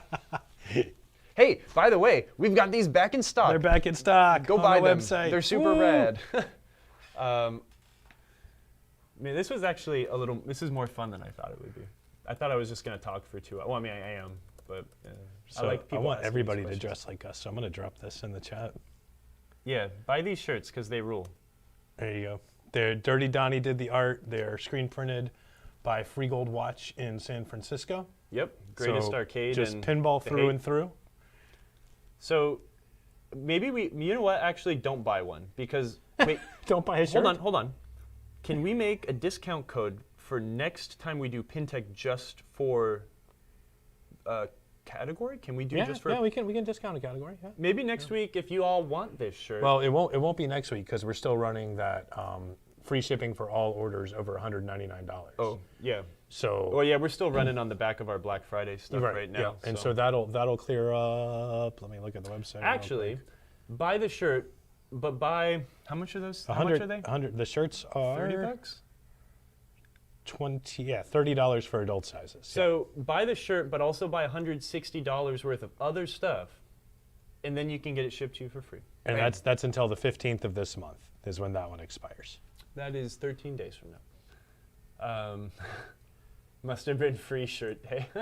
Nolan says, at these shows, have you guys played a lot of Godzilla? Yes, I have.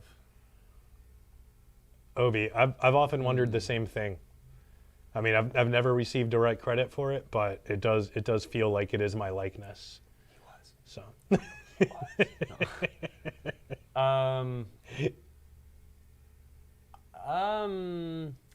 Honeymoon hype phase. No.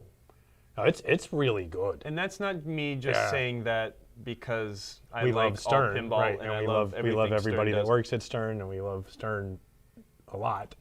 But I think that this game is one of those perfect combinations of stuff. There's I always mention like the choreography of pinball, etc. In this game, it just has it. There's something about it, right? Like that they sold out quickly. We got them in maybe 2 weeks ago. So yeah, I guess those sold out pretty quick. The 4X. Pinball is a girthy business. yeah. Did we order that? I think we ordered that size. Yeah, we did. Just to be clear, you're not begging for a free shirt. I don't know. It sounded like begging to me. You might have to. We might- have to tell me a joke. Yeah, you might have maybe to, we'll have to shoot Kyle an email, and send you maybe we some- can work something out for you. Yeah, I have to do something like that. If you don't ask, you don't get it, right? I think. Look at it, right? Like, let's go back to there's a reason why some things like are classics for a long time, right? I mean, why is the 1812 Overture used for like so many dang things? It's just got something. Yeah, right? It's impassioned. Why? Tell me an old song. Like, just something else. Tell me something from this, millennium. An old song Last from millennium, this sorry. millennium that did not stick around, or that did? No, that did. I mean, just give me It another did? thing. As time goes by, the classic song from Casablanca, you hear it on commercials all the time. There's a right? reason why some of these things stick around, and it's because it just has it. And maybe songs don't necessarily have choreography, but pinball does, and that's what makes some pinball games better than not. Is that and I call that the choreography, and Godzilla has it. So, just saying. All the devious Dr. Doom wants for Christmas is Baba Booey. I want some of that too. Reminds me of a modern AFM. Yeah, he used his channel points to highlight his message. Look at that. You better say it one more time. All I want for Christmas is Baba Booey. Have you played Godzilla Premium? Yes, quite a bit. The arm gets stuck behind the left arm of Mechagodzilla. I've never had that problem. I'm curious, but okay, yeah, It's Lit Pinball says you can add a post. I mean, those are waning problems, though, man. I think that there's always a fix for that kind of stuff down the road. So hopefully that kind of stuff comes. But I've only been able to play them in at the shows basically when they're brand new. So. Oh, huh. I mean, maybe Stern just dropped the ball and didn't think of a ball, a ball stick area. So. I'll have to look at it next time I see one, David, and see. Maybe, between all of our minds combined, we can come up with something. But that's a weird one. I like that mech, though. I like the magnet inside Mechagodzilla's. I've not played the premium yet. Oh, really? So yeah. Well, we have one sitting in the warehouse that we'll bring over here sometime. Well, let's do that so I we'll can get have my to do hands on it. Yeah. Nolan says Godzilla feels special. Hi, Pinball Gramps. Thanks for stopping Thanks by. for the well wishes. I appreciate that, Pinball Gramps. Oh, Old School EM is here as well. What's up, man? We're just talking because my back is badly annoying me, and I don't feel like stooping over a pinball game. So we're just chatting, giving the good stuff. Yeah, send me a photo. I'd like to see. I mean, you can't catch everything, and maybe that's like some of the things that you miss. With Stern working remotely and designing games like that is maybe sometimes with a more communal and everyone being at the office and playing the game a ton together. Maybe that's something that could have gotten caught, but those things are easy to fix. It's not quite ZZ Top length, but It's getting there. It's getting there. It's getting there. I like Godzilla though. There's something about me too. The pro's amazing. But the premium's way better. I'm gonna have to get my hands on it. Yeah, Man, I know we had some at Houston, but I just didn't have. There were so many games there, and I was like, I know I'm gonna have an opportunity to play Godzilla Premium in the future. But when are you gonna have a time to play Flying High Japan? Right. Anytime in the Right. future. Exactly. Just saying. Yeah.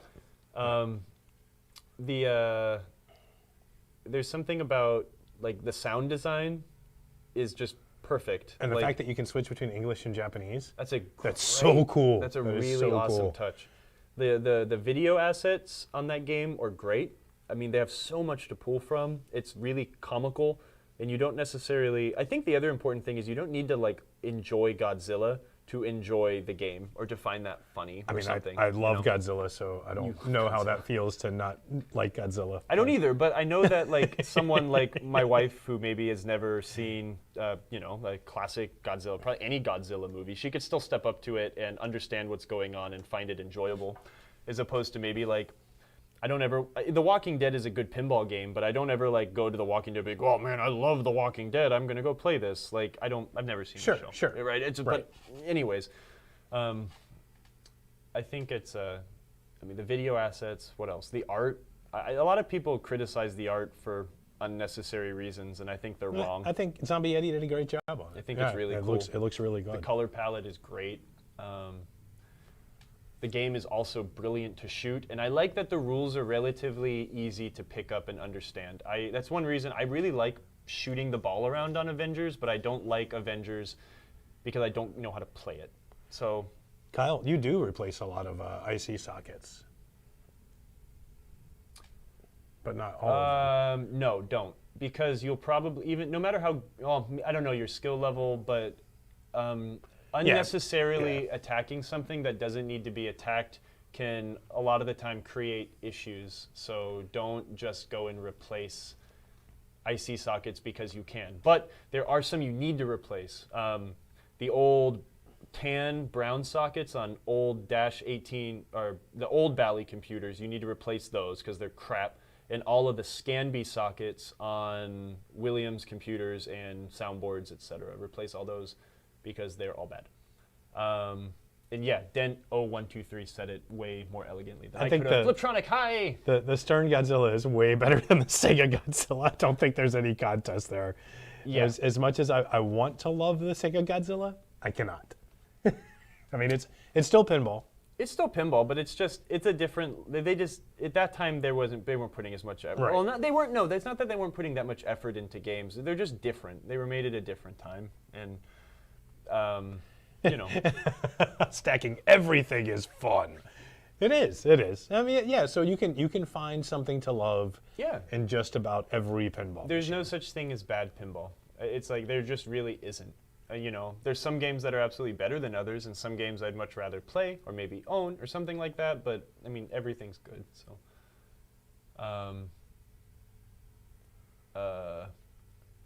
Flipper Fade. Yeah, I've never really noticed that, but I guess I just don't play enough all the time. Fliptronic, I'm excited to watch y'all play Godzilla tonight. Or I'm sorry, Jurassic Park while I have some free time. I really enjoyed. It was good catching up. It's lit. Take care, man.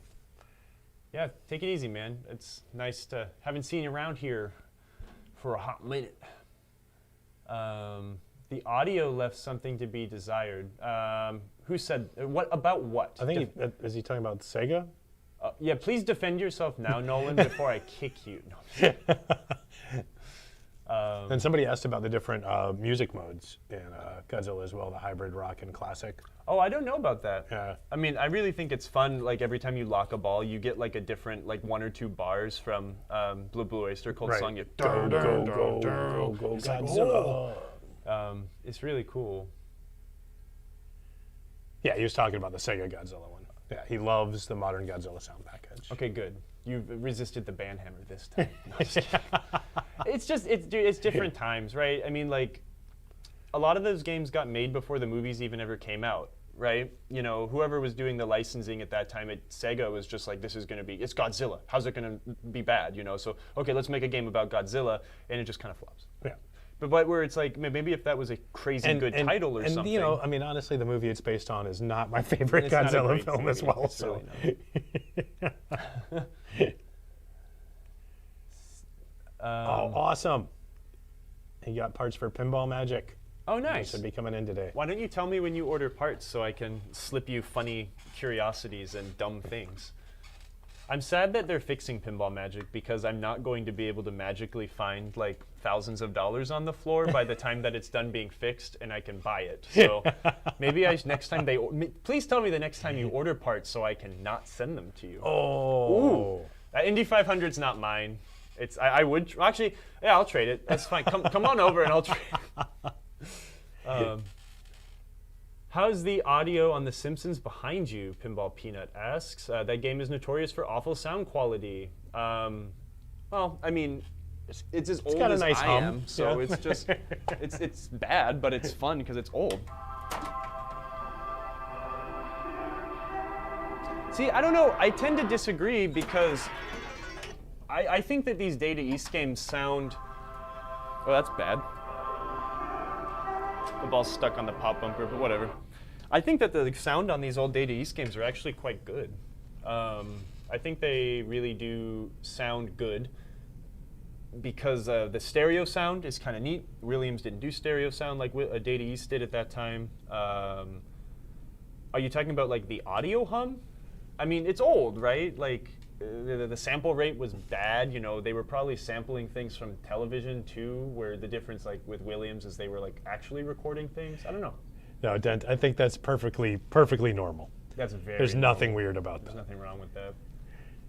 Is it White Star? No, this is the System 11 knockoff computer. White Star didn't start. I think Twister was the Data East first system one. called? It wasn't. It was we ripped off Williams because we could. I'm pretty sure it had a name though. I think it's just like- IPDB gave it a name, like Oh, really? DE00. Yeah, I think it's like something. Data East 1 or something like that. It is. I mean, but Williams was always naming their stuff. This is Data East version 3. Version So, 3. Yeah, There you go. yeah, but you won't find that anywhere on any board in that game. Yeah. So It is an old guy gift. nothing And wrong with old guy gifts. maybe since you're an old guy, I don't know, assuming, get an old guy gift. That's great. I love old guy I'm an old gifts. guy. That sounds like fun to me. I'm old too. Yeah. I've crossed the threshold of 32. So, sounds much better than mine. I might. Oh, okay. Well, so let's talk about that. Soundboards. Replace the capacitors. Just replace all of the electrolytic capacitors on the board. And that will sometimes clean up a lot of the subpar sound and hum and gravelly nastiness. All electrolytic capacitors in pinball games, if they haven't been changed, are bad. They have a lifespan. If you're not comfortable doing that, there's a lot of really great people available to do board work like that. Jerry Klaus, Chris Heibler, they're both on Facebook and the pinball groups. They do really, really great work. They might also be really backed up. The pots can also cause audio issue. Yes, but it depends on what your issue is. There could be a lot of issues. That's almost one, but it doesn't have the heated solder suction device. That's Yeah. just the iron. This is not an all-in-one mega combo. This is just a heated soldering station. We sell a pretty decent one. Can you pull up the link to it? Yeah. The one that we were showing off last week. Yep. Absolutely. It's pretty reasonably priced, and it's nice. Like I said, the one reason I really like it is you can. Yeah, that's it. You can actually get replacement tips for it. So this is a decent Lower cost. lower cost unit you could buy and All use in our one. free shipping stuff right Yeah. now too. Yeah. Almost. Yep. so. You get that. You get free shipping. So there you go. The Data East hum is weird, and I don't want to get into it because I don't fully understand it. It's there's a lot going on there, but they all hummed like that. It wasn't something that happened because of age. It was just how they designed their hardware and the circuitry. Oh man, I used that 30-watt Radio Shack iron for years, man. For years. Steve, while I go refill my beverage, talk about your times at Radio Shack. Yeah, so I worked at Radio Shack. Geez, man. Was it? I don't even know. 25 years ago? Yeah, that sounds about right. Like 23, 25 years ago, when they were just starting to get rid of the parts walls and convert them to parts drawers. And then I saw it go through the change where they went just to like cell phones and satellite dishes. But man, I learned so much working there. Why did I leave Radio Shack? The district manager hated me. And the store manager loved me to tears. She loved me to death. And the district manager, because I refused to constantly harass people to purchase cell phones and satellite dishes, made my life a living heck. So I left there and I got a job managing a grocery store for the rest of my time in college, which was fantastic. It was one of the best jobs I ever had. I loved working there. It was just a mom and pop grocery store in Greenville, North Carolina, and it was fantastic. Gotta love a mom and pop grocery store. Service bulletins. Yeah, I don't know why Stern doesn't do service bulletins anymore. Probably because, I don't know. I mean, there's not really. No, there are service bulletins. There are. There was a service bulletin for putting the little spacer and zip tie on the diode on the core nodes. So they still do them, but it's different. I have binders. I have the collection books of like the Stern, Data East, Sega service manuals or service bulletins, which is kind of fun. And my hoarding of pinball paperwork, etc.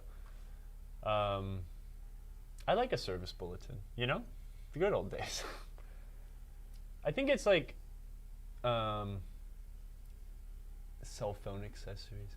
Yeah, no, that's the truth, Dan. Yeah, when they did away with the parts stores, that's when I knew I didn't want to be there anymore, as well, because I didn't want to just be a cell phone salesman. That wasn't my purpose. Yeah, you probably could have gotten a job at like Verizon or something. Right, and got making- paid yeah, commission, yeah, and right. like it would have been better. So. Right. I missed that, but I guess I didn't really went to Radio Shack for electronics because I had Fry's Electronics, big mega superstore.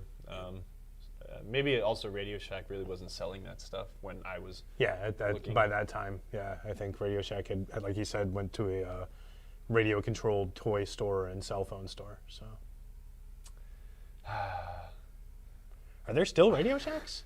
Yeah. Really? Okay, crazy. It might be like 30. Who knows? Oh, thanks, Obi. I would sold too. a few. You I know. would buy a flip People phone. came in for a phone, I'd sell them a phone. But if they came in for a potentiometer, I wasn't going to ask them if they wanted to buy a cell phone. Oh, Daniel, you work on like Volkswagens and Audis, though. I mean, they like put out a TSB every 5 minutes when they find something they did wrong. Well, no, the Germans will never admit to doing anything wrong. They'll put out a service bulletin saying why something should be fixed without admitting guilt. So, you know, I did that at BMW all the time. I loved recalls at BMW. That was always Just a joyous a time. great time for my parts department. You know. Cool. Obi did ask earlier, and we kind of just glossed it over and let it slide by. Yes. So, akin to this question from Colin, Okay. and it may have been Colin that asked the original question. What kind of beers did you enjoy at the different shows you went to this year? You must drink as the locals do. And at MGC, both times I was in Milwaukee this year, I drank a lot of New Glarus beer. Oh, Daniel works on Citrons. Okay, it's a little different. It is apple juice, then. It really is. It yeah. really is apple Yeah, juice. I cannot can have vouch. alcohol today because I have a colonoscopy tomorrow. He's being so honest. He's being I'm 100% I'm, honest. Transparency. yes, dead honest. Yeah. Dead honest. Drink as the, you know, when in Rome, do as the Romans do. So, you know, I liked the New Glarus. We drank a lot of Spotted Cow. It's a wonderful beer, probably the best. In Texas, we enjoyed some Shinerbach. You know, it's an okay beer. It's good. There's, you know, had some other local stuff I don't really remember, but the Shinerbach is, I just enjoy that. In Atlanta, I didn't really drink any beer. I think we had some whiskey, just a little bit. Well, we had a couple of, I can't even remember what company that was when we went down to the hotel bar, and they had Oh, it was an Atlanta the brewery. hazy IPAs. I cannot Yep. remember the name of the company. Yep, but yep, those are really And good. Matt from North Carolina, who does podcasts on TPN, he sent us around, my man. I know I missed out on a lot in Milwaukee, but here's the problem is I don't have a car. So I get stuck in a hotel convention center and hotel, and I really don't have a lot of options. Thankfully, our friends, Wason, big pat on the back for Wason, he went and bought me a ton of Spotted Cow. We enjoyed it. Honestly, in Milwaukee, it was more fun when Jim Sheard was making mixed drinks. That man has a full bar he travels with. It was wonderful. In-N-Out milkshakes with Jordan. That was actually probably the best thing I had in Houston. Did you drink any beers when you went up to Pinfest? Bat Out of Hell by Meatloaf, and I went to a really nice local bar, and we had some Allentown adjacent beers, which were pretty good. But let's oh, yes, actually, DeWisp gave me some really good beers. He gave me a Belgian triple. Maybe it was an Untitled Art beer. I don't recall. It was quite good. I might be able to get out cheaper, David. I might give you a call here. Hey, David, come on over. I've got an endoscope at home too, so we'd probably be all right. I'll let you stay at my house, David. I've got a guest room all set up and everything right now. I'll put an EM in there for you to play. The other problem too is as much as like I want to go have fun at these shows and go out and do things with people. I mean, I am responsible for working, 75% of the day that I'm there, so I don't just get to leave, unfortunately. But next time we plan some of these shows when they're not like last minute and I'm buying a ticket to go to Houston 2 days before I actually have to get on the airplane, I would really enjoy planning longer trips to, maybe stay a few days after to hang out with somebody. That's one of my favorite things to do is when going to a show, Turns into pat it with a couple days on either side just to check out the local fair and, go to local arcades and spend time with, local pinheads. That's right. And that's gonna be great. That's one of my and not in a show environment either. There's definitely something to be said for hanging out and having a great time in the show, but being in a local arcade and just seeing how people just are doing day to day, Yeah. That's so important to just to get a good read and feel for how pinball's On the doing in a scene, specific etc. area. Yeah. Well, it's also a better environment to hang out with people at. Oh, because, yeah. you know, it's like even like I mean, there's just so much stimuli, right? So Yeah. many stimuli. at the end of the shows. days, you know, even at the end of the day when like there's like, okay, after party MGC, everyone can just like hang out and have fun now. I'm still just like, oh my God, I'm so tired. I'm over this, you know. So it's way more fun for us. Like when I come to Austin to visit Fliptronic and all of my other friends in Austin, Texas, et al. It'll be more enjoyable than like what the whirlwind of stuff we did in Houston. So. Get out of here. What else? I wanted to say something else I forgot. Mead tours. Drinking. You got like multiple meaderies? Yeah. Really? Yeah, absolutely. You know, it's funny actually. My best friend, one of my best friends in the entire world, he just actually drove through and stayed with me last night. And he's the one I might have told you about moving to San Antonio, and he's on his way driving to San Antonio right now. So next year will very likely be a Kyle in Texas trip. So I'm very much looking forward to coming hanging out with y'all. And you know, I don't think Texas has enough pinball shows either. So you could probably have an Austin show, which we might support. If you had a show in Austin, I would force it to happen. And if not, I would just come support it. So make an Austin pinball show, the Fliptronic show. Obi says, do you think the pinball and arcade industry will ever put out a proper tech certification so the next generation of people can avoid cleatuses at all? No, I don't think so. I think when the industry was stronger and it was a business that made more money than Hollywood, that was a thing, and that actually did exist. Nowadays, I don't think that'll ever happen. So I guess it's up to me. And Ron Paul's going to grab a solenoid driver board out of his buddy's Ali tonight and switch him out. See if it does anything. Perfect. Yeah, that's a good way to try it out, man. Great. And then, you know, that, or here's the other thing, and I'll do this real quick. Good night, Dreambo. Good night. Where are you? Wait, before you go to bed, where do you live? Why is it nighttime? I'm going to say he's UK because he said Earth instead of ground. That's a good point. But and he said pinball club, and pinball clubs are big in the UK. But, I mean, Daniel lives in Croatia. It's even more hours in front of him. Thanks for watching. That's awesome. Yeah, thanks so much, Dreambo. Ron Paul 420. It's the best username out of Oh, he's in any Germany. Oh, cool. Oh. Cool. That's awesome. It is almost 11 p.m. That's Kyle's favorite country. Yeah, So. Gute Nacht und bis bald. Tschüss. God, my brain is so dead right now. Ron Paul 420, that's username. Thank you for being here. Even buying a new board, like if you had multiple Bally or Stern games, buying a brand new solenoid driver board is a great thing because it allows you, if the game goes down, to put a brand new board in, continue enjoying it, and then allow you time to fix your game. You can repair the board, put it back in. Oh, that didn't fix it. Well, let's put the other board back in. Go hit the drawing board. So, I need to spend more time watching streams on Twitch. I apologize. Yeah, we'll definitely check you out, Dreambo. Yeah, that's awesome. I'm gonna follow you right when we're done. I can't wait to watch your stream. I like to watch my friend Andy hang loose. He's in Dusseldorf, and he's got a really fun stream as well. It is up to me. Bug me later. I mean, it'd be fun to certification. Are you Pintech certified? Nah, I have no certifications. How the heck am I going to certify someone else? Well, I just I know mean, how to wrench on stuff. You know, there was that dude Robert Anton Wilson. Every time he'd go to, he had his own religion, Discordianism, and he'd make everybody a pope at every show he went to.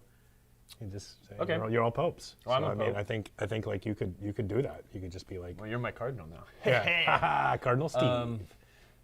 Oh, man, I keep feel like there's a bunch of stuff that I'm missing going through. Yeah, just fix your game.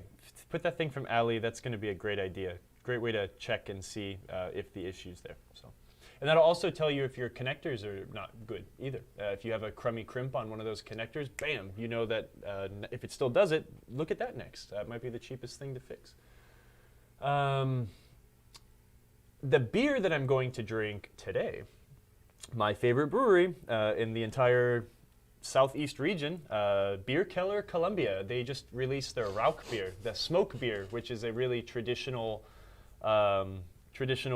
Bamberg Franconian beer using like smoked malts. So it's a fantastically unique beer.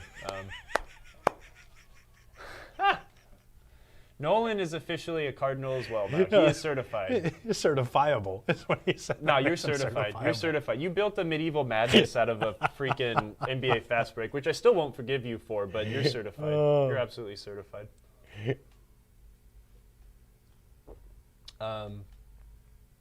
David is also right. David is more than certified. He's actually like, what's above the Pope? God. God, I think. Well, you're God now, I guess, David. So you certified all of us. But he's right. If you have one pinball machine and it breaks, you should have another to play it. But if that one's broken, you might need a third. So ad infinitum. Yeah, ad infinitum. Whatever you have plus one is the perfect amount of pinball machines to have. So, good. He's got lots of EMs. I'm glad you're here because I like working on EMs, and I feel like sometimes I'm speaking to an empty room when I work on EMs because it might not be the most exciting thing for a lot of people. I ordered Rauch beer accidentally one time. Well, they're not all created equal, but this Rauch beer is fantastic. Hey, ban that guy. Den0123, 24-hour timeout. No, I'm just kidding. No, we love Fast Break. NBA Fast Break is one of my favorite games. It's special. It's just a strange animal. Yeah. It's funny, like my friend that from out of town, no pinball experience, we went to Transmission last night and we played a bunch of games. And the game he wanted to go back and continue playing was NBA Fast Break. I mean, it's just you. I mean, there's other ways to score besides getting the ball in the hoop, but it just translates so well, right? It's like get the ball in the hoop. Yeah, absolutely. Yeah. Oh yeah, you traded it for Deadpool too. Yeah, no, absolutely. Deadpool's Deadpool's better than Medieval Madness 10,000 times anyways. Deadpool and 6K? Dang. Head-to-head Fast Break. Heck yeah. My friend TJ has one that he brings to California Extreme all the time. I'd like to buy another one so we can do it at Transmission. That would be really awesome. Fun. That would be so cool. It's a neat game. And again, it's like points are fake anyways. I could go into the code if I was smart and I could add a 0 to anything that gave you 10 points, and what's it matter anyways? Now it's 100 points. Like, does that make it a better game or not? But I don't know. It's a fun game. It's a neat one, and it's a magical layout too. It's one of George Gomez's best. I really like it. I think we're gonna start winding down so I can get home and start working on my prep. Yeah, we have to end at exactly 5. So I'm gonna let Steve go. We were gonna end at 5. But if y'all stop talking to us, we're going to stop streaming in 9 minutes. So. But I'll do all the cleanup so Steve can just get out of here. I'll go pick up my beer from my friends at Beer Keller and enjoy my Rauch beer while I watch the Saudi Arabian Grand Prix this weekend. The NBA trivia portion is scintillating. It really is. A great word. Because I don't know anything about NBA trivia, and it's also very 90s based. So whenever I ask the person next to me, it's like, oh, what's this question? It's like, I don't know. I was like 8 years old. Verstappen #1. I agree. Hopefully it happens. I'm not going to read that next one, but y'all can just laugh at it. I'm not looking forward to it, man. Dude, yeah, dense comment rings true. But it is, though, man. It's like, it always makes me laugh. It reminds me points are fake when I had actually, hold on. I had a Jack in the Box, and I got an extra play field for it for nothing. And the pop bumpers score 1,000 points and 100 points. And this is what reminded me that points are fake. And I wanted to carry the whole play field over, but I can't. So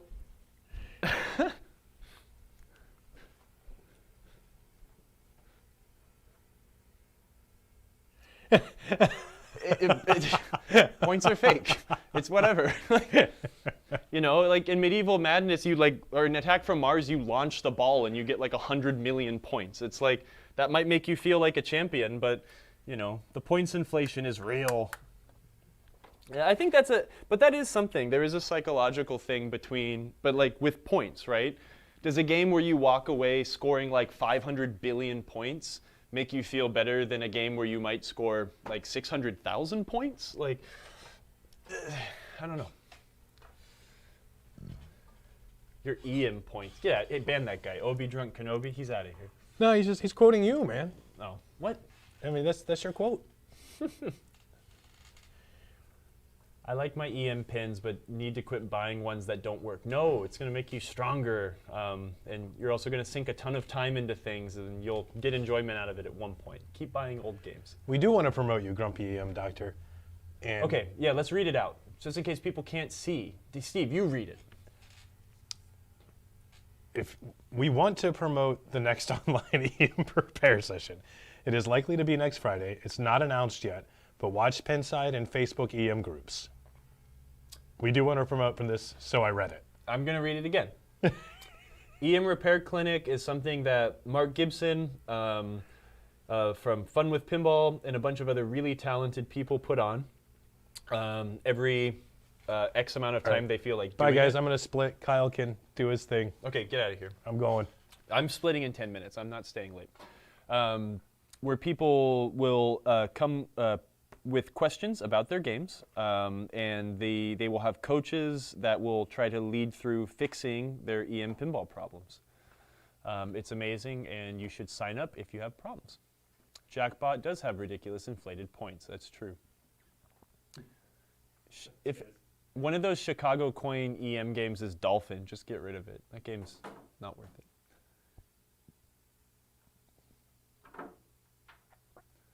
I know people that purchase pinball machines exactly because they don't work and they want the parts. Oh, I hate parting out games, but it has to happen sometimes. But, you know, yeah, I don't like, I'm a hoarder, but I'm a hoarder that is like, I'm a functional hoarder. I don't hoard garbage. I hoard games, and they will eventually get worked on. But I definitely can't buy any more games now because the project list has almost reached like 5, right? So. There's Grumpy EM Doctor just posted the EM Pinball Repair Clinic. Jump there to sign up and keep tasks on things. Everyone loves you, Steve. They don't want to talk to me. No hoarder thinks they're hoarding garbage. Well, you're right, but I don't have the urge to own every pinball machine that I can possibly afford anymore because it's just not worth it. I also don't have any space. I'm trying to find a shop so I can take all of my stuff and put it somewhere where I can work on it.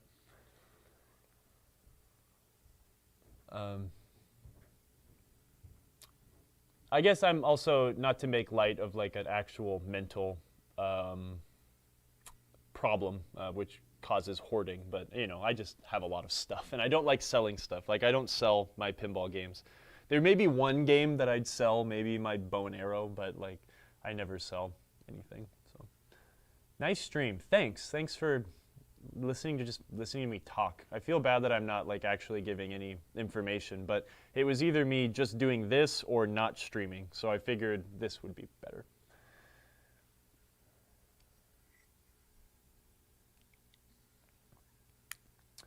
Frizbees brings up a good point that just buying a game because you can to fix it up versus a game that you would actually enjoy. Yeah, absolutely. I enjoy all pinball, but I also really enjoy bad pinball in the sense that like I don't necessarily want to have like, you know, Addams Family, Twilight Zone, Medieval Man. I don't want to have all those things. You know, I want things that I enjoy, which is most of these silly things behind me, right? Like weird games.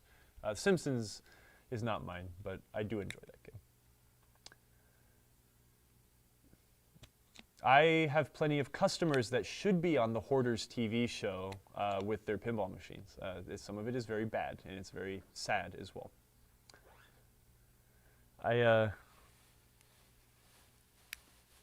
Most of Grumpy EM's Doctor's hoard is paper. Yeah, I've got a lot of books. Moving across country really made me think for like 5 minutes that I should get rid of things. And then I thought about it for about 5 minutes and I said, nah, I'm not getting rid of anything. I love my stuff too much. Frisbees wants to have a Pinburg style lineup. Absolutely. Variety is the spice of life, my friend. You should absolutely have variety in your selection of games to play from at home. you like that.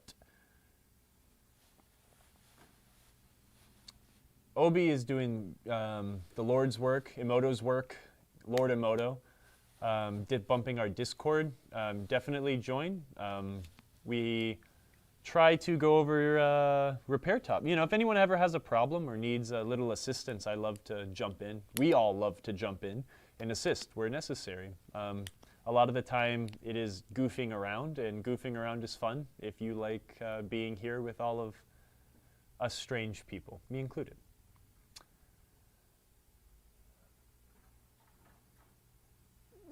Kirk Hobbs asks, any chance of getting an opinion on the Guns N' Roses playfield issues? I'm getting one next week, and I was wondering if there's anything I should be doing to lessen the prospects of chipping. You're not going to get an opinion from me, but you will get facts. Number one fact is if you have a, goodbye Steve. Bye. If you have a pinball machine, high five. Whoopsh. If you have a pinball machine and you do not want it to wear out, the only way to achieve that is to keep it in a box, never take it out of the box, and never play it. The chipping issues are different than wear issues, and I don't know, honestly, I do not know where the Guns N' Roses are chipping, but you know, if it's something digging into the playfield, putting washers underneath said things is important. I got a Deadpool. It was a March of 2021 build Deadpool that the wire form, so if you have like Lil Deadpool, it's going to be weird, but you know, Lil Deadpool drop targets, and then there's that wire form that goes behind it to guide the ball up to the ramp. There's no washer underneath those wire forms, and I noticed that it was digging into the playfield.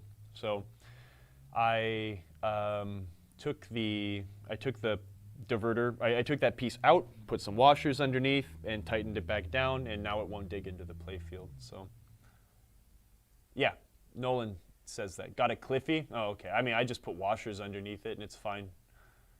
But I don't know, man. I think this is also not opinion, it is fact. I mean, there is factual playfield clear coat issues that do exist. They are real.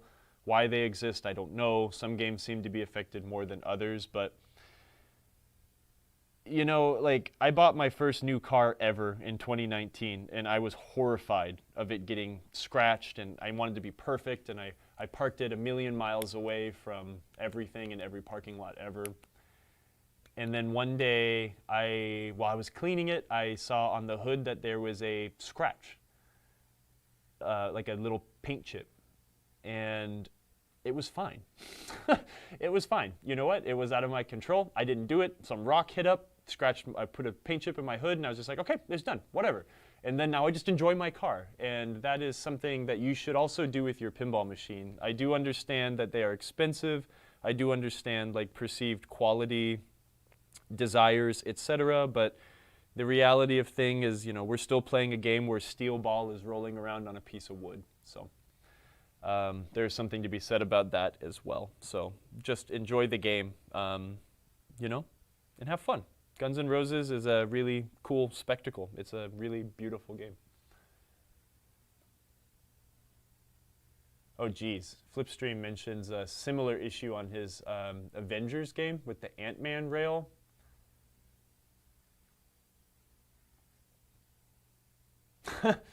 Let's not talk about dimples, because now you're going to get me starting to tangent, and I'm supposed to wrap up in like 3 minutes. So remember, steel ball, wood. What wins? Steel, or would you rather have if you had a wood bat and I had a steel bat and we slammed them together, whose bat would win? Just think about that, right?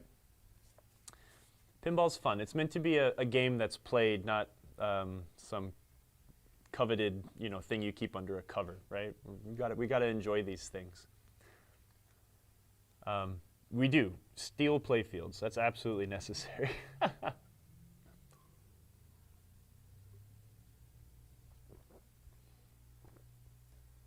So is it just like the posts are digging into the clear coat, or the posts are causing the clear coat to come up? Because I mean, why not just put like a Lexan washer underneath it or something like that?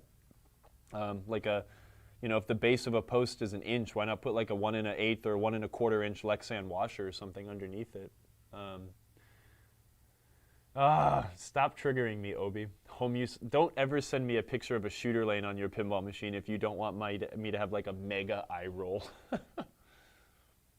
Play pinball. I'm actually inspired to play my games at home now. So when I get home, after I get my Robocop, I'm going to see if I can challenge my partner to a lovely game of total nuclear annihilation with the volume cranked. That is my plan. Yeah, okay. Yeah, like some weird laminating issues.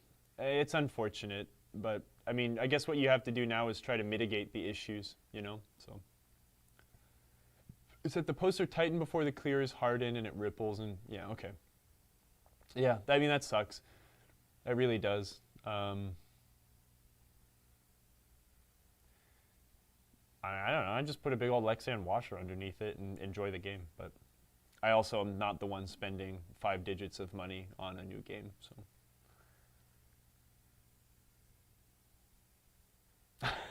Captain Zanz, well, you came right now, right before I'm about to push no more streaming. I mean, I guess I need to finish my beverage, so we'll be here for just another minute. But yeah, I'm excited. I want to go play my TNA some more. I never play the games at my house, just because I don't have people. No one comes over to my house, and I don't play my games by myself all the time, and you know. But I love my TNA. I want to go play it.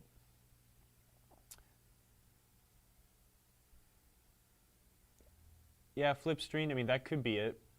It also could be the amount of time needed between production and getting the games out the door, right? I mean, there's a lot of pinball games that people want to buy, you know, and Stern and Jersey Jack might not just have racks of playfields ready to go together when the orders come in now, you know, so they're speeding things up, and I don't know. Here's the thought. Get your Guns N' Roses, leave it in the box for like a month, and then play it. Well, I don't know. I guess if it's tightened down before it's cured, if that is the actual issue, I don't know. We're not here to give opinions. We're here to spout facts, right?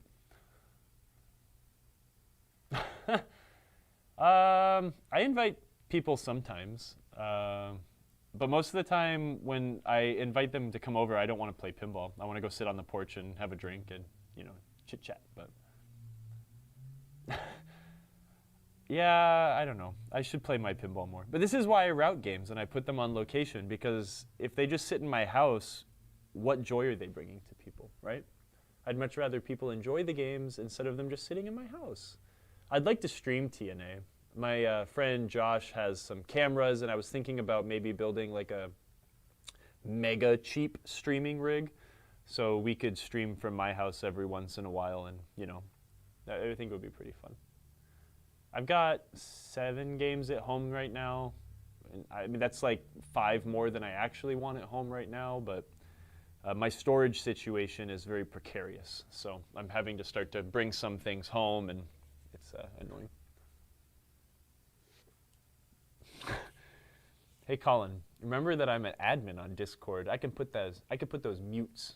Y'all start posting shooter lane pics, unless they're like the most deliciously blown out shooter lanes because people have been playing the pinball machine and enjoying it so much. Gone. You're out of here. 24-hour mute.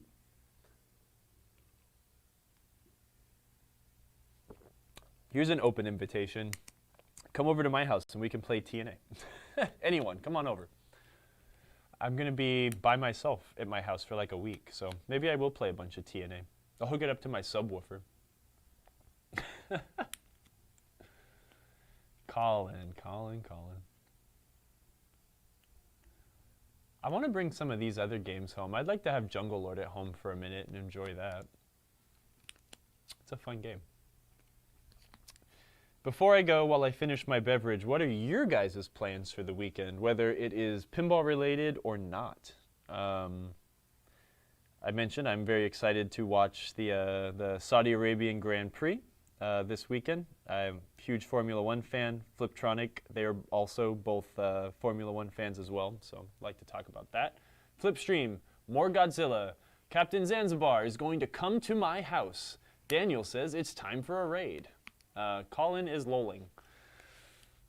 Y'all are too much. let me go over and search for the raid. I'll keep reading out chatty-esque things. Thirsty Thursday, good for you, man. Godzilla release tourney, F1, sounds fun. I'm gonna play some more Star Sector. I've been really into, I don't know, I like weird games on the PC, and Star Sector is a fun exploration, combat, starship, building fleets, fun game.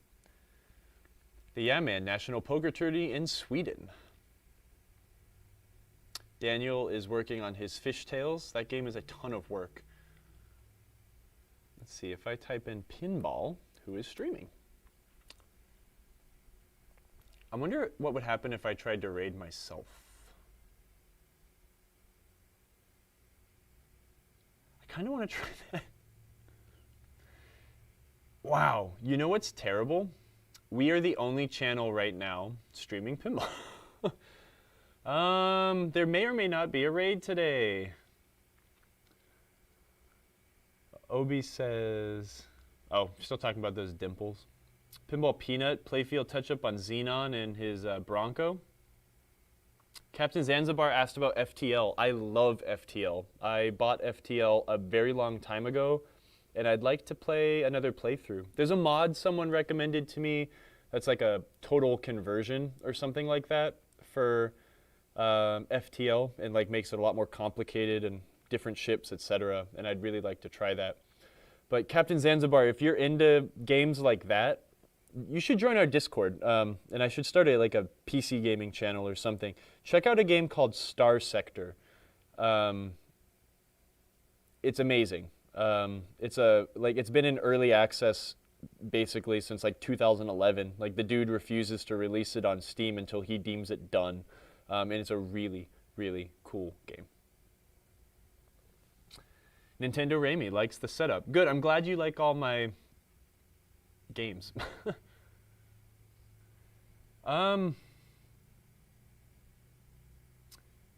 There's a guy I like on Twitch playing Farming Simulator, but I'm not going to raid him. We're probably just going to end the stream, but I'm going to give 5 more minutes to see if anyone else decides to start streaming pinball. I don't know if Manu's going to start, but I'll give him 5 more minutes. Steve's going to be like, when did you stop streaming yesterday? I'm like, 5:10. He's like, I told you wouldn't leave at 5. I'm like, okay, whatever.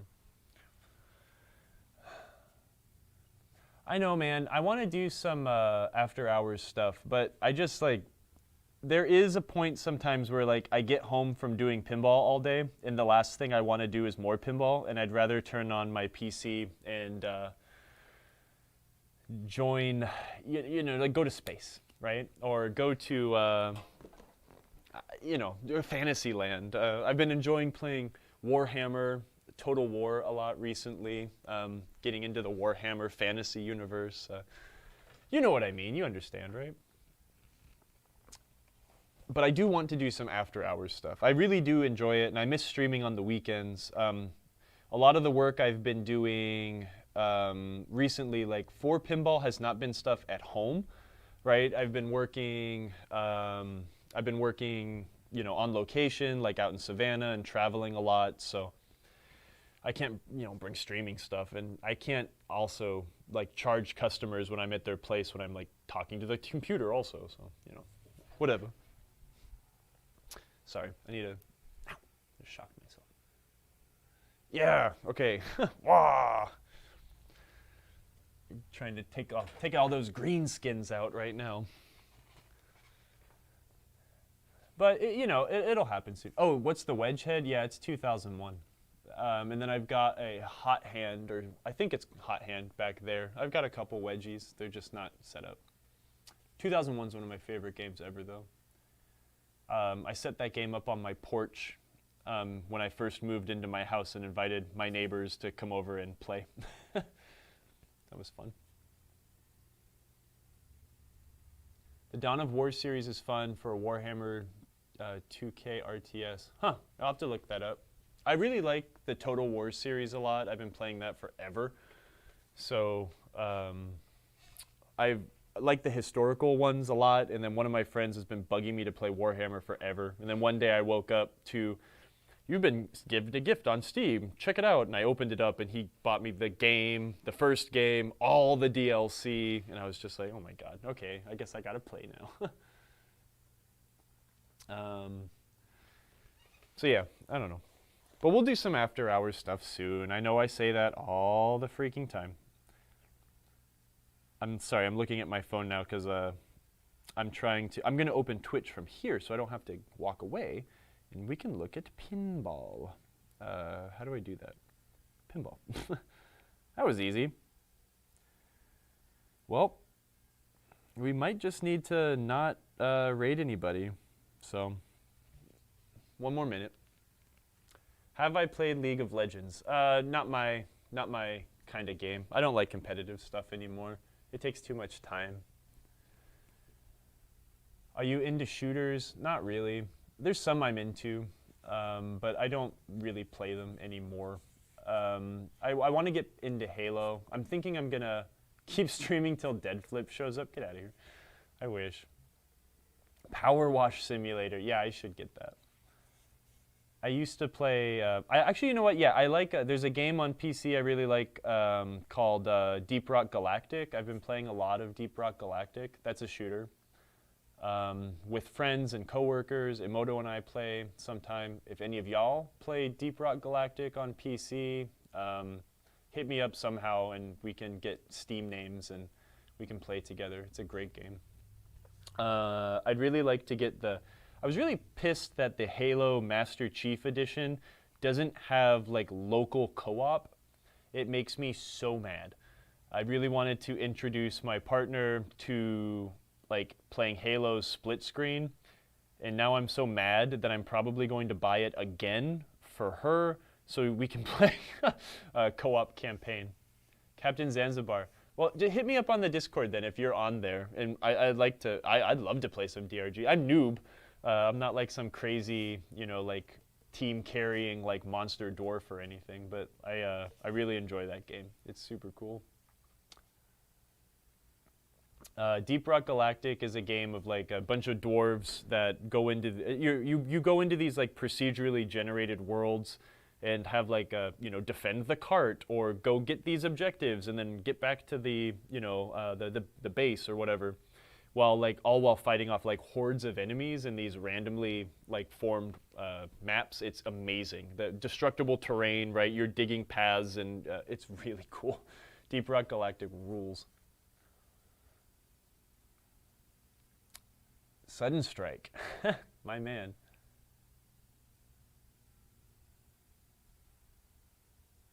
No, No Man's Sky is one of the most magical, wonderful games that I actually really enjoy. But No Man's Sky is a lot different even now than it was a year ago, than it was on release. So check that out again if you still have it. I might actually fire that back up. Halo 3 was the best ever? Man, you're crazy. I'm like, oh, maybe it was. I don't know. I like them all. I just have very fond memories of playing it with my little brother. LEJSC, what's up? Neighbor, you're very close. How are you? Sudden Strike was a good game. Daniel, you're aging yourself. Deep Rock is a fantastic game because you can customize your beard. That is, in fact, true. I don't know, man. There's just a lot of good PC stuff out there right now. I like games. I really like games, and that's why pinball is such a fun thing, you know? So, how's my Thursday? It's great. I'm streaming 12 minutes over when I should be stopping. We talked a lot today. What are you talking about today? Well, we were talking about all of the pinball shows we went to this year. I rambled on a lot about fixing games on location, and this place I'm fixing pinball games in Savannah recently. And now we're talking about video games, and now y'all are like forcing me to stay longer, and it's killing me. And people are also making me feeling bad about myself for not streaming more often, and I do feel guilty. You know what? I'm going to give you guys some streaming next week. I will be home by myself. I can make as much noise as I want. Not that my partner would be mad if I was making noise anyways, but I will do it. I will try to do it. Hold me to it in a way. We will do something. We will stream Jungle Queen, or we will stream TNA or something. We'll figure it out. What is this glass of pee for? This is actually orange juice, I mean apple juice. And Steve was drinking it because he's having a colonoscopy. He said it, I'm not letting new cat out of the bag. But he can't drink other beverage, so I'm drinking other beverage. Hold me to it. I do want to stream one night. We'll play some pinball. Y'all should choose a night for me, and I will try to make it happen somehow. I know y'all aren't trying to like razz me or nothing, but I definitely would love to play some more pinball at home. My TNA stream. Okay, I'll stream TNA. I'm really bad. The game may or may not work perfectly because I'm still working on a stupid damn drop target issue, but whatever. We'll make it happen. How about a day that ends with Y? Okay. Tuesday might actually be a good day. Maybe that would be a good day. We'll figure it out. Let's do it. I did make myself Pope. Nolan does remember that. Thank you. I almost forgot about that. Okay, and here's my last check where we check to see if anyone else is streaming pinball. I'm not waiting until Dead Flip comes on. Hey, Leet Sandman is playing Willy Wonka. There we go. Bam. We're going to raid that person in a second. Put some retro Bally flippers in your TNA. I'll put some banana flippers. That would be kind of funny. Use all power balls. I could. That would be ridiculous. Fliptronic did that with their Tron at the Houston Arcade Expo, and it was wonderful. They put a little post-it on it that said, "Oops, all power balls." Will the humble zipper flipper ever return? Yes, it will. When I finally finish making my pinball machine, no. I'd like to put zipper flippers on a game. That would be really fun. I should also probably work on my pinball machine, work on my layout and figure it out. So I've been working on it for a long time. So maybe something will happen one day. Okay, you guys rock. I don't know why y'all like listening to me ramble, but it makes me feel happy. So other beverage is complete. How do I find Leet Sandman? We're going to do this. Thanks for joining. This was fun. I'm sorry I didn't actually work on anything, but I'm glad y'all stuck around. This feller here is playing some Willy Wonka. Let's do it.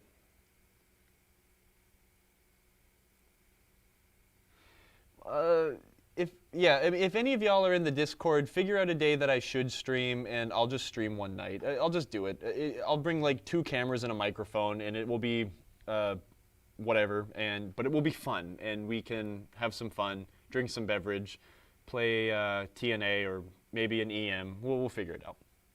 But thanks for joining. You guys rock. Y'all make pinball really exciting all the time for me, so I'm glad y'all show up.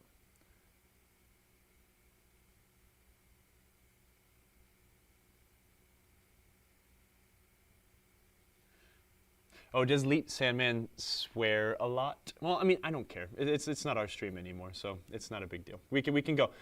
Fair warning, if anyone here is sensitive to potential what some people perceive as foul language, maybe tune out now. Thanks for joining, but see y'all.